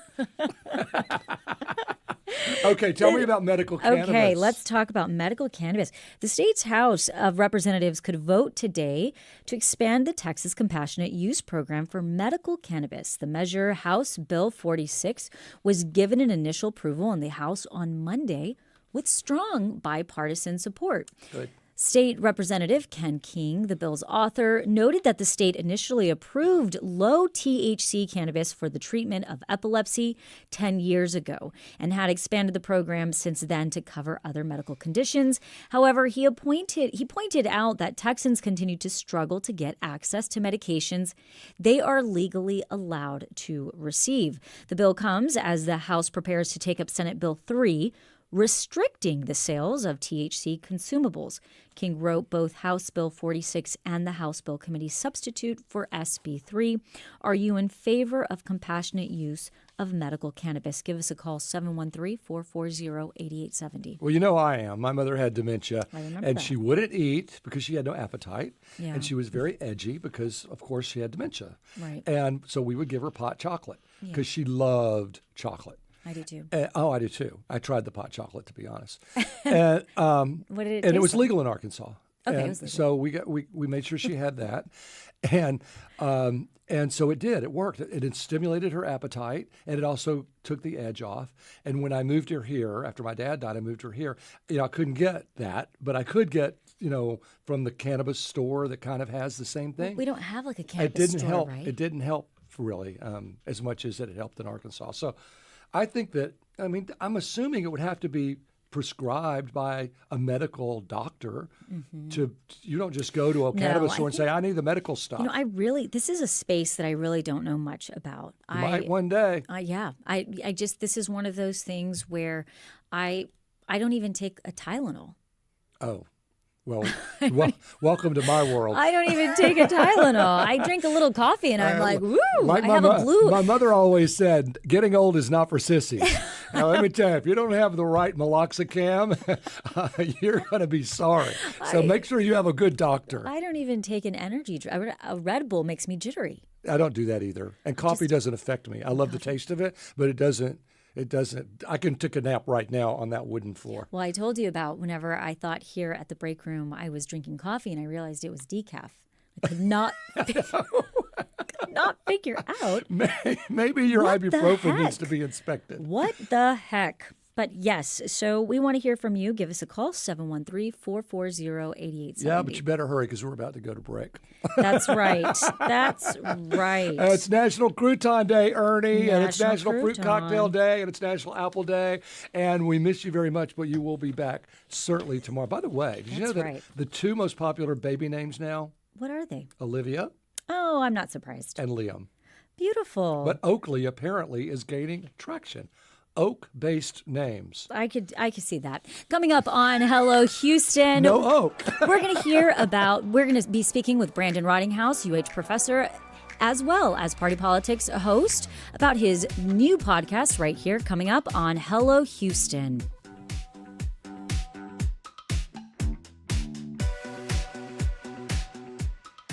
Hi, I'm Craig Cohen, the host of Houston Matters. Join me weekday mornings at 9 or at your leisure on your podcast feed for your daily guide to the people, places, issues, and ideas that define Greater Houston. From politics to the economy, energy to the environment, healthcare to education to transportation and beyond. If it matters to Houston, it matters to us. Check us out wherever you get your podcasts or live on the air weekdays at 9 a.m. right here on News 88.7.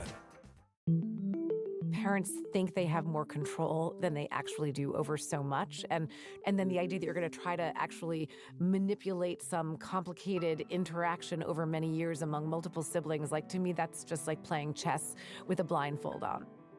I'm Michael Barbaro. That's Today on the Daily from the New York Times. You can hear The Daily. It's coming up tonight at 7 o'clock. Support for Houston Public Media comes from the Near Northwest Management District, with a developer-friendly environment and Houston's 6th largest business center. More information at nnmd.org, at the intersection of innovation. Support comes from Downtown Houston Plus, with new businesses like Tenfold Coffee Company, Meow Wolf, Barbacana, Punchline Comedy Club, and Bubble Boba. Details at downtownhouston.org. Support comes from electricityplans.com, helping Houstonians find electricity plans based on home energy usage with tools to compare rates. Enrollment details and more at electricityplans.com. Support comes from LaPorte CPAs and Business Advisors, an independent accounting and business advisory firm serving clients for more than 75 years, with 190 employees across offices in Houston, New Orleans, and other locations. More information at laporte.com.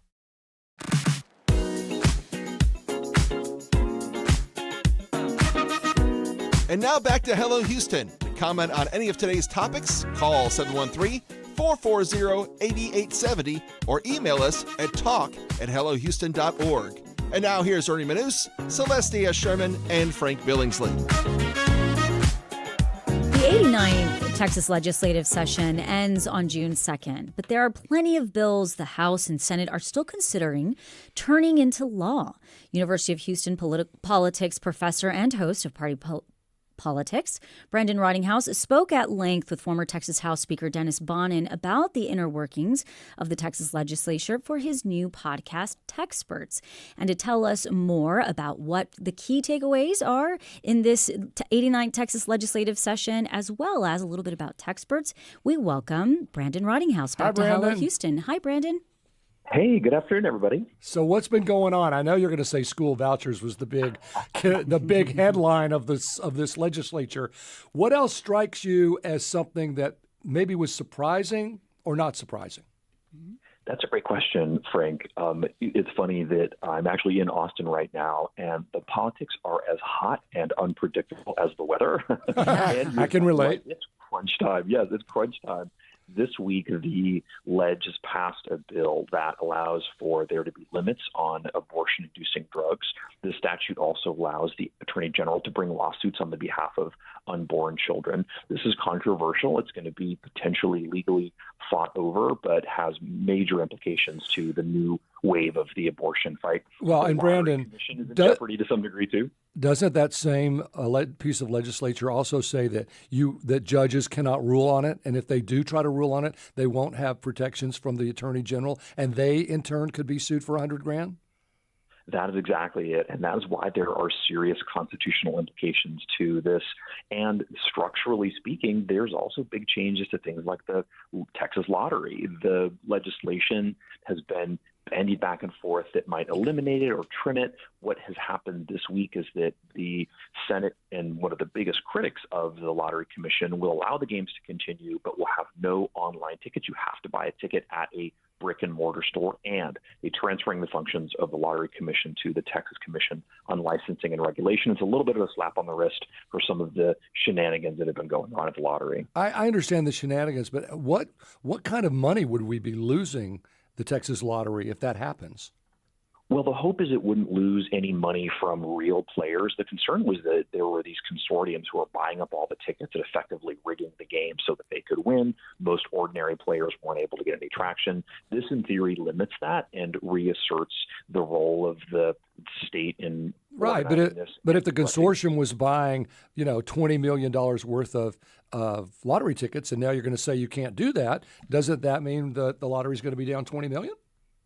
The hope is that that's not the case. They will definitely lose revenue as a result of some of those kinds of issues, but it won't maybe be as big of a dent. And the thing is, the Lottery Commission is under such fire, they want to find a way to be able to renew public confidence. And this is at least one step towards that. How's the property tax reduction bill? How's that coming? It's coming. It's expensive. That is the issue. How to pay for it, and not just the ones that they're proposing, but also the ones that they've already proposed in the past biennial session. So there's still a little bit in flux. I think the bottom line is that we will see tax relief. The only question is how much and exactly in what form. And Brandon, are there any other key takeaways that people aren't necessarily on our minds, but they're important, that not kind of like these bigger ones, but smaller ones you think people should know about?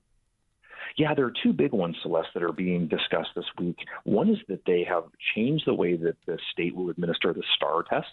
I know every high school and middle school kid is cheering for this right now. The bill basically reduces the overall number of tests and has more frequent tests instead.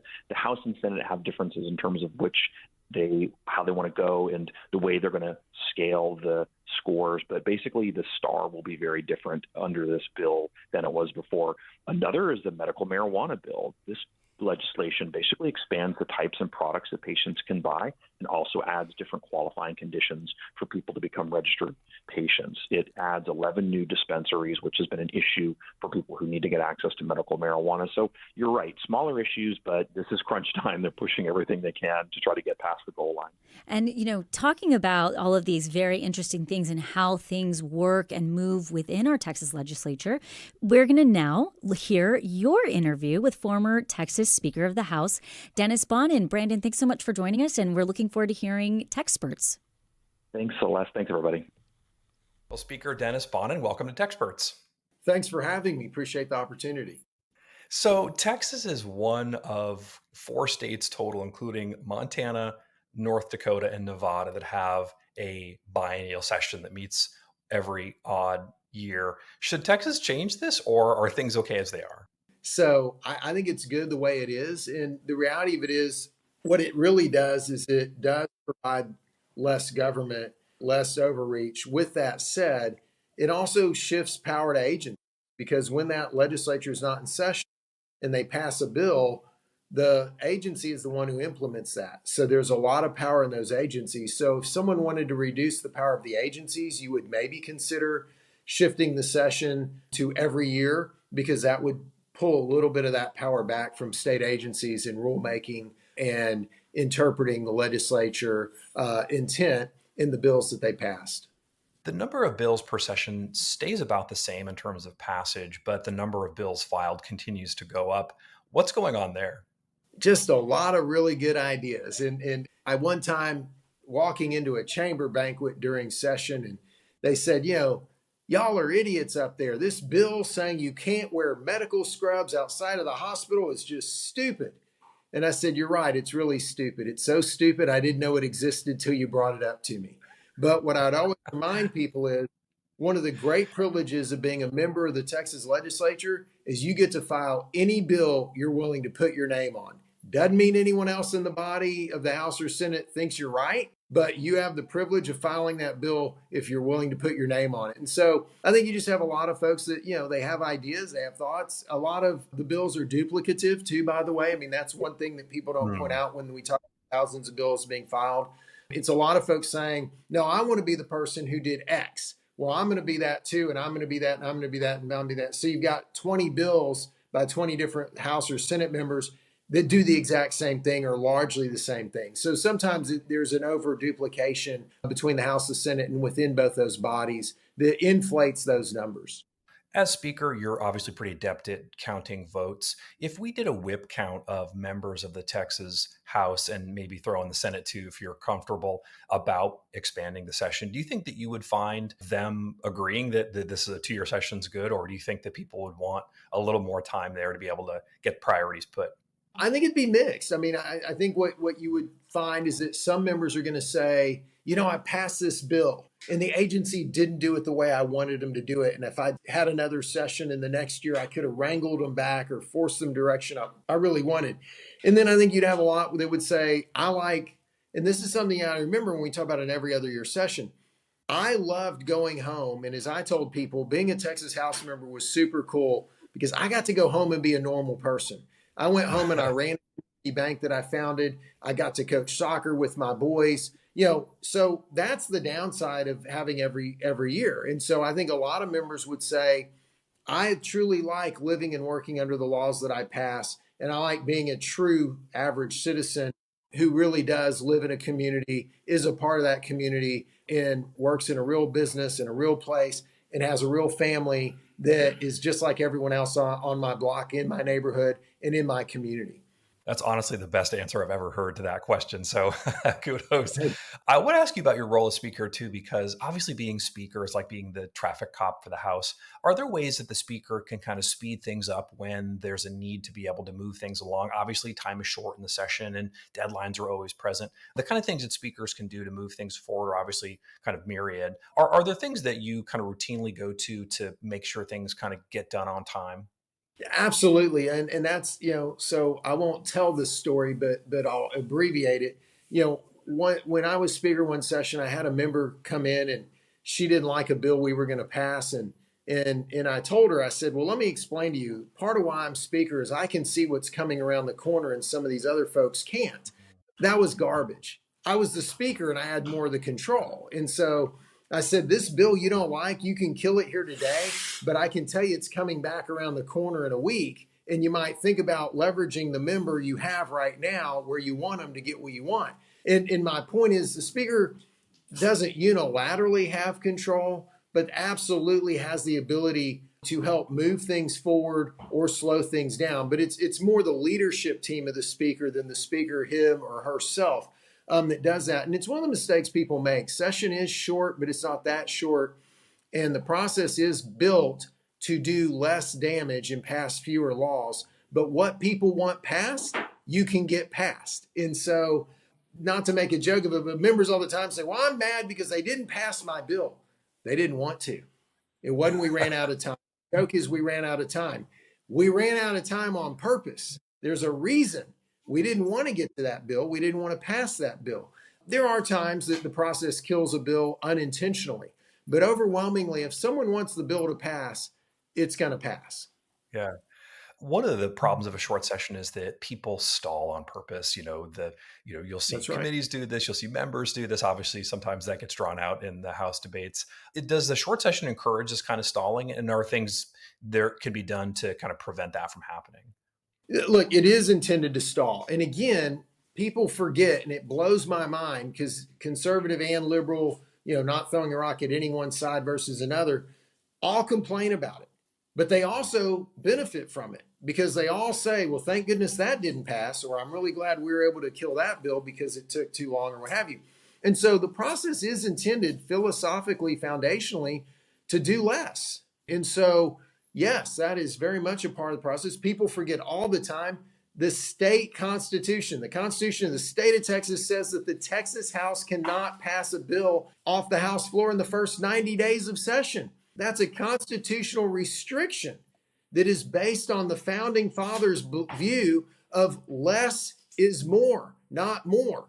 And so they want less legislation, less laws passed. And that's the structural problem that people forget about. And it's really comical. And I don't say it to be a guy who was in the House 24 years, but people beat the House up and say, well, why aren't they doing this faster? Why didn't they? People forget foundationally, our principles are we don't want more bills passed. We want it to be hard. We want it to take time. And we want it to be a rigorous process to get through on the other side, because you really need to really want that new law to get it done. And I think that's what the people of Texas at the end of the day really do desire. And again, the mistake people make is if it's important and it has large support, it's going to pass at the end of the day. And it's the problem that people lose sight of. It's everything else that we don't want to just let fly through that process. That's dangerous. There's an old saw in politics that says that the opposition isn't the other party, it's the other chamber. Obviously, being speaker, there are definitely high profile fights between the chambers. There always have been, always will be. I'm wondering what you think of that. Is that true? And how do you as a leader in the Texas House go about trying to kind of resolve that? Look, sometimes that's true, not always. The reality of it is, in current times, the biggest challenge, in my opinion, has been getting outside of the relationships, meaning you're not going to be successful moving your legislative agenda, attacking the other chamber publicly. It's not going to work. And so when I was speaker in 19, we actually had a great working relationship between the Senate, Lieutenant Governor, Governor Abbott, Governor Patrick, myself. We made a deal, literally. Before I was sworn in as speaker, we three met at the governor's mansion, and we made a commitment to each other that we would have disagreements, that we would have different perspectives, but those would never be carried out in the public domain, that you would not see one of the three of us taking shots at the other in public, that we would stay respectful and considerate in that. And I think that is one of the greatest, I shouldn't call it a secret, but greatest reasons that we passed school finance reform without a court order for the first time in the history of the state of Texas, is because, and believe me, we argued, we disagreed, but we did that behind closed doors, and we did it with respect. And in the public domain, there was no disagreement. I'm not saying we agreed in every way, but we did not carry those disagreements into the public debate, and we didn't take shots at each other. And so the reality of it is, there's always going to be that friction. That friction is real and it's there, but it's misleading. And why I say it's misleading is those frictions also exist within each chamber. And so we don't talk as much about that. We talk about the friction between the opposite chamber, but those frictions are within the chamber too. But in the chambers, they're better managed. And so if we're managing the relationships with respect and we're not trying to run each other over in the public domain, you will work those out. And there's a natural friction between the chambers. It goes back to your previous questions. That friction is also intended to slow down the passage of new laws, to slow down more government and slow down more enforcement of what people, don't come to Texas for. They come to Texas to be free. They don't come to Texas for more legislative intent from the legislature. One of the things you mentioned was about the relationship between the big three, the speaker, the governor, and the lieutenant governor. And the kind of tradition has been since the Bush administration to have a kind of weekly breakfast. How important are those breakfasts in terms of just hammering out ideas, but also just keeping a kind of relationship alive? I think they're really important. I think they're incredibly important. And I'm glad you bring that up, because, and I'm glad the context you brought it up. And, when Governor Bush, people I think forget, but Governor Bush was a Republican governor. They don't forget that. But, you had a lieutenant governor who was a Democrat. You had a speaker who was a Democrat. And those three had breakfast every week and worked exceptionally well together. And it's not because they agreed on everything. They didn't. But what they did agree on is holding a respectful relationship together and getting together every week and talking through those differences. And more importantly, figuring out what they could agree on and how to achieve the goals of agreement. And so I think it's hugely important because, not to sound cliche, I've never seen a relationship where you're not talking be good. Yeah. And so, if you're breaking bread and you're having, scrambled eggs at each other's place, because it also rotates between, the speaker's area, the lieutenant governor's area, and the governor's mansion. But it's no different than having a friend and a neighbor or a business associate into your home I mean, that makes a huge statement. I mean, when you invite someone into your home, into your business community, and say, let's sit down and break bread and let's talk through the issues, that's always going to be a better relationship than the one that you're yelling at each other through the social media or the press and you're not talking face to face. This has been terrific. Thank you so much for your time. Thank you. University of Houston politics professor and host of Party Politics, Brandon Rottinghaus, spoke with former Texas House Speaker Dennis Bonnen on the new Hello Houston podcast, Techsperts. You can listen to Techsperts on all the podcast platforms. Coming up, Ernie talks all things Eurovision. As Hello Houston continues, stay with us.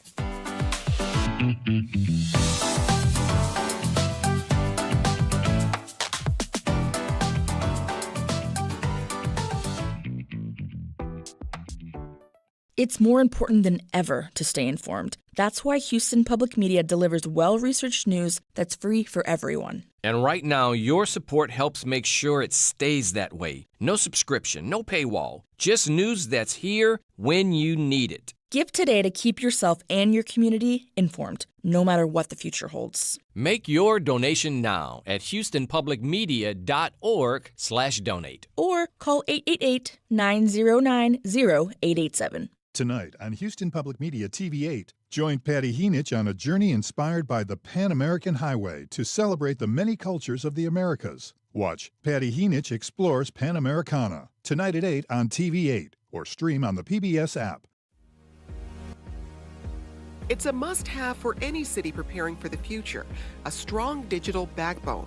Next time on 1A, we look at how today's leaders are taking charge of their own digital ecosystems and how they're planning to deliver for the future needs of all their residents. We have perspectives from two pioneers, the mayors of San Antonio and Chattanooga. You can hear 1A. It's coming up today at 2 p.m. Support for Houston Public Media comes from IL Texas, helping to prepare students for leadership roles in the international community by emphasizing servant leadership, language immersion, and character building. More at iltexas.org. Support comes from Signify Business Cash by Wells Fargo. With this business credit card, cardholders can earn rewards on business purchases with no caps or categories to track. Learn more at wellsfargo.com/signify. Terms apply. Houston Public Media presents the Moth Story Slam tonight at River Oaks Theater. Doors open at 7 p.m. The theme of the night is Only in Houston. Stories about what makes Houston special. Tickets at houstonpublicmedia.org/themoth.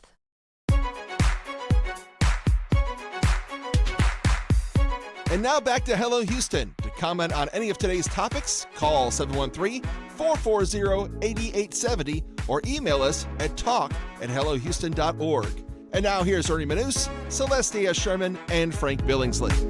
I want that music to be my cell phone ring. That'd be fun. Da-da-da-da. So if Ernie were here today, which he's not, he'll be back tomorrow. He would no doubt remind us all that Eurovision is currently underway. You know how you've never seen Back to the Future? You've never seen Eurovision? In fact, I'm not alone. Even though this annual music competition program is watched by 200 million viewers every year, it's relatively unknown in the U.S. Today is the first of two semifinals that are underway in Switzerland, with the finale happening this Saturday. Ernie had a chance to chat with William Lee Adams, founder of the Eurovision blog site and YouTube channel Wee Wee Blogs, all about the contest, some of this year's competitors, and who may very well take home the trophy. Here is Ernie and William.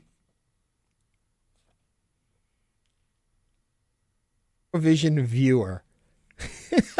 How in the world did you and I, two boys from America, become obsessed with this song contest? Isn't it crazy, Ernie? You know, I ask myself that all the time. I looked in this rabbit hole and then I just got properly sucked in. And for me, I have to blame my boyfriend. Well, now husband. But at the time, 2007, he said, we've got to go to this Eurovision party. I was like, Eurovision? It sounds like an eye disease.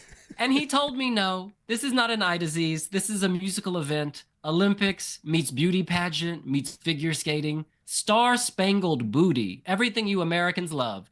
And I watched and I was hooked. Yeah. It is funny to me that it hasn't really caught on in this country. And we had some good steps forward. We did have the Will Ferrell movie, which it's hard to parody something like Eurovision. I'm sure you would agree.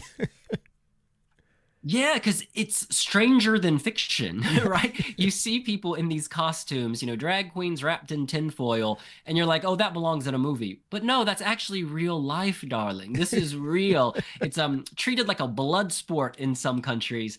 And it's funny, I feel like the Eurovision movie, if I was them, I would have made more fun of it. But they wanted to be respectful as not to alienate people. But I think sometimes you just embrace, the silliness, and you can poke fun of it. That's okay. It's done with love. I think that would have gone down even better. Yeah. If people haven't seen the movie, it's a wonderful gateway drug into the Eurovision Song Contest. And there's also a cameo by a very well-known blogger in there. How did you end up in the film? You've got good eyes, Ernie, because you blink and you'll miss me. Cut a very long story short, in Lisbon at Eurovision 2018, I was in the press room, and then all of a sudden someone comes up to me and says, Will Ferrell would love to talk to you about Eurovision. He's researching this movie. And so I ended up meeting with Will Ferrell and Harper. Harper was starring with Will more recently, in a documentary you can watch on Netflix called Harper and Will. Right. But in any event, they were asking questions about Eurovision because I had written an article in the New York Times that came out that day. And we connected, and then we stayed in touch. And some of the stories I told them ended up as plot lines in the movie, which is quite fun. And that's how it came about. And just so people don't think this is niche, globally, it's an audience of about 200 million people watch and follow this. Oh, yeah. Honestly, in so many... So they call you the world's most influential Eurovision viewer. How in the world did you and I, two boys from America, become obsessed with this song contest? Isn't it crazy, Ernie? I ask myself that all the time. I looked in this rabbit hole, and then I just got properly sucked in. And for me, I have to blame my boyfriend. Now husband. But at the time, 2007... he said, we've got to go to this Eurovision party. I was like, Eurovision? It sounds like an eye disease. And he told me, no, this is not an eye disease. This is a musical event. Olympics meets beauty pageant meets figure skating. Star-spangled booty. Everything you Americans love. And I watched, and I was hooked. Yeah. It is funny to me that it hasn't really caught on in this country. And we had some good steps forward. We did have the Will Ferrell movie, which it's hard to parody something like Eurovision. I'm sure you would agree. Yeah, because it's stranger than fiction, right? You see people in these costumes, drag queens wrapped in tinfoil, and you're like, oh, that belongs in a movie. But no, that's actually real life, darling. This is real. It's treated like a blood sport in some countries. And it's funny, I feel like the Eurovision movie, if I was them, I would have made more fun of it. But they wanted to be respectful as not to alienate people. But I think sometimes you just embrace, interesting. Like when they zoom in on his face in rehearsals, you see like a sensuality, like he's owning this character. It's giving gigolo. It's giving, it's giving male. He knows he's attractive, basically. He knows his milkshake is delicious and will bring the boys and the girls to the yard. That's the vibe he gives. But when you see at the pre-parties from a distance, it doesn't really come off as well. I think he's very much an artist who looks better with the camera cuts when you can get the humor, the tongue-in-cheek of him, and you need to see the face up close. Because you're right, the audiences at the pre-parties, they weren't vibing as hard as I would have expected them to. Yeah. And it's funny that you say he looked bored. I totally get that, because I think that's the... You're right. And the milkshake man, it seemed kind of like he's bored being up there. He kind of kicks it. But then I read something you wrote where you're like, in the room, he's electric. Yeah, it's really interesting. Like when they zoom in on his face in rehearsals, you see like a sensuality, like he's owning this character. It's giving gigolo. It's giving, it's giving male. He knows he's attractive, basically. He knows his milkshake is delicious and will bring the boys and the girls to the yard. That's the vibe he gives. But when you see at the pre-parties from a distance, it doesn't really come off as well. I think he's very much an artist who looks better with the camera cuts when you can get the humor, the tongue-in-cheek of him, and you need to see the face up close. Because you're right, the audiences at the pre-parties, they weren't vibing as hard as I would have expected them to. Yeah. And it's funny that you say he looked bored. I totally get that, because I think he wants to act like he's drunk on a milkshake. So on stage, he's kind of wobbling, like lackadaisically across the place. But it's with the camera cuts, when you see him up close, you're like, oh, I get it. You're in on the joke. And let's not spend too much time on him, just to finish it up by saying this is Eurovision. The visuals are important in this contest. It's not just the song. I'm so glad you said that, because if this was just about the song, it'd be on the radio, right? Yeah. The fact is, TV producers are behind these 3-minute performances, and you can win Eurovision in a moment. And usually it's a visual moment. Just watch Eurovision 2016 winner Jamala. At the peak of her song, she hits a big note, and the floor goes yellow and blue, and then a big old tree forms behind her on the LED. Yellow and blue, of course, Ukraine. This was Ukraine resurgent. Yeah. Does it really matter who else is in the competition this year, considering Sweden is here with Bara Busta? I mean, early on, that took the lead, and it kind of has ruined the whole season for me. I can't imagine them not winning. Oh, I hear you. I really do. It does look increasingly inevitable. I think the world's going through a lot right now, and then this song is a burst of sunshine. It's silly, it's fun, it makes you smile and laugh. There are people singing about a sauna, having a sauna outside under the stars. They've included sausages in their visuals to give it a campfire feel here in Basel. And it's just well-produced music. Swedes know how to do it, so once you hear it, you keep hearing it over and over. But I take your point. When you kind of feel like you know the winner so far in advance, and it's not an underdog, and it's not, someone coming out of left field, you are like, wah, wah. Yeah, the last few years I felt like it has been like that, but there have been two contenders at the top that go back and forth, and you're not sure who's going to win. This year, Sweden just seems so far ahead of the pack, unless something surprising happens, and Eurovision's known for surprises. This is a done deal. Yeah, they've kept most of the staging under wraps this year, so I have my fingers crossed that there will be some big surprise, that someone will do something truly epic. The Cypriot act won't touch the floor the entire performance. He has scaffolding, and he's mimicking the Vitruvian man from the Da Vinci drawing, the man inside a circle and inside a square.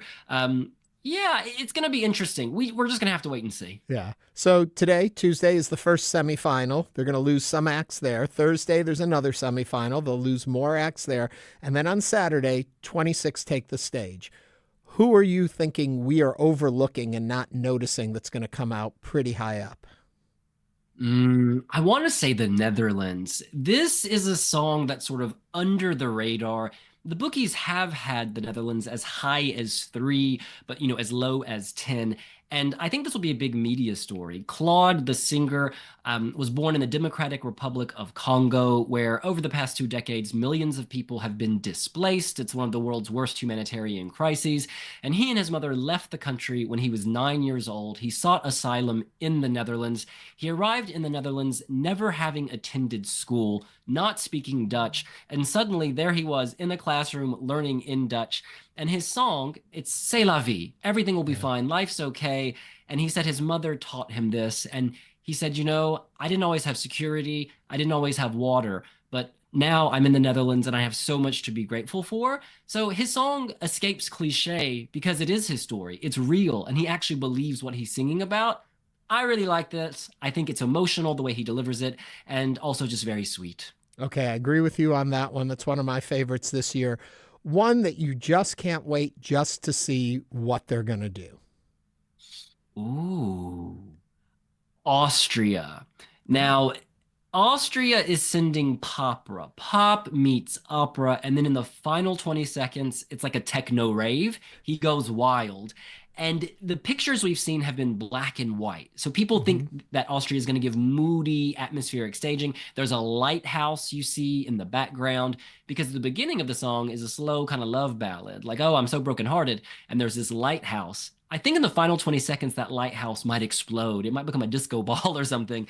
We just don't know yet. And so that is definitely one to watch. Well, and I know when they do look at the odds, he's usually in second place, JJ. But again, there's a big gap there he's got to make up for to catch up with those Swedes. Yeah, and this goes back to your earlier point, how in recent years it's been like a two-horse race. I think the bookies want there to be a two-horse race, so people will bet on both acts, but it just doesn't feel like we have that. And so they have at times pushed JJ up. Was it inflated because they wanted more people to bet? Maybe. Does it reflect reality? We'll have to see. Maybe they know something we don't. But I think he's the other horse if there is a two-horse race. William, thank you so much for taking time. I know this is the busiest time of the year for you, and I appreciate you always being available to us. Thank you so much. Ernie, anything for Ernie. Thank you so much and enjoy the show. Thanks, William. You just heard Ernie with BBC journalist and Weeby Blog's founder, William Lee Adams. If your curiosity has been piqued, the Eurovision Song Contest can be streamed in the U.S. on Peacock, as well as the Eurovision YouTube channel this coming Saturday afternoon. Yeah, and Ernie will be, I think, at the Montrose Country Club. Yes, Riches. he will have They have a big Eurovision party. A big Eurovision party, so you can pop in on Saturday. Free. It's Just come and free. enjoy. Yeah. The weather's going to be hot. They have a pool. Jump in it. I think they charge for that, by the way. Probably. But that would be a fun place, a swimming pool this weekend, because it's going to be super duper hot. Absolutely. I know. So did you see that about Kim Kardashian? Bless her heart. That must have been terrifying. She's set to testify in Paris on today, against defendants accused of tying her up at gunpoint and stealing $10 million in cash and jewelry. That is such an unfortunate story. To end on. That brings us to the end of our show. Don't get robbed. Thank you for joining Frank and I today on Hello Houston. And don't forget, you can watch us on YouTube, give us a call, but we will be back tomorrow with more conversations. This is News 88.7. Bye. Thanks for listening to Hello Houston. Join us every Monday through Friday from 11 a.m. to 1 p.m. to talk all things Houston. The Hello Houston production team includes Garrett Bowman, William Menjivar, Jen Altide, Todd Holslander, and Jim Kovacic. For the latest in local news, subscribe to the Hello Houston daily newsletter at houstonpublicmedia.org. Hello Houston is a production of Houston Public Media.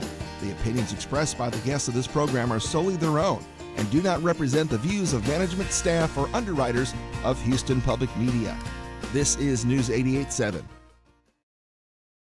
Support comes from Downtown Houston Plus, with new businesses like Tenfold Coffee Company, Meow Wolf, Barbacana, Punchline Comedy Club, and Bubble Boba. Details at downtown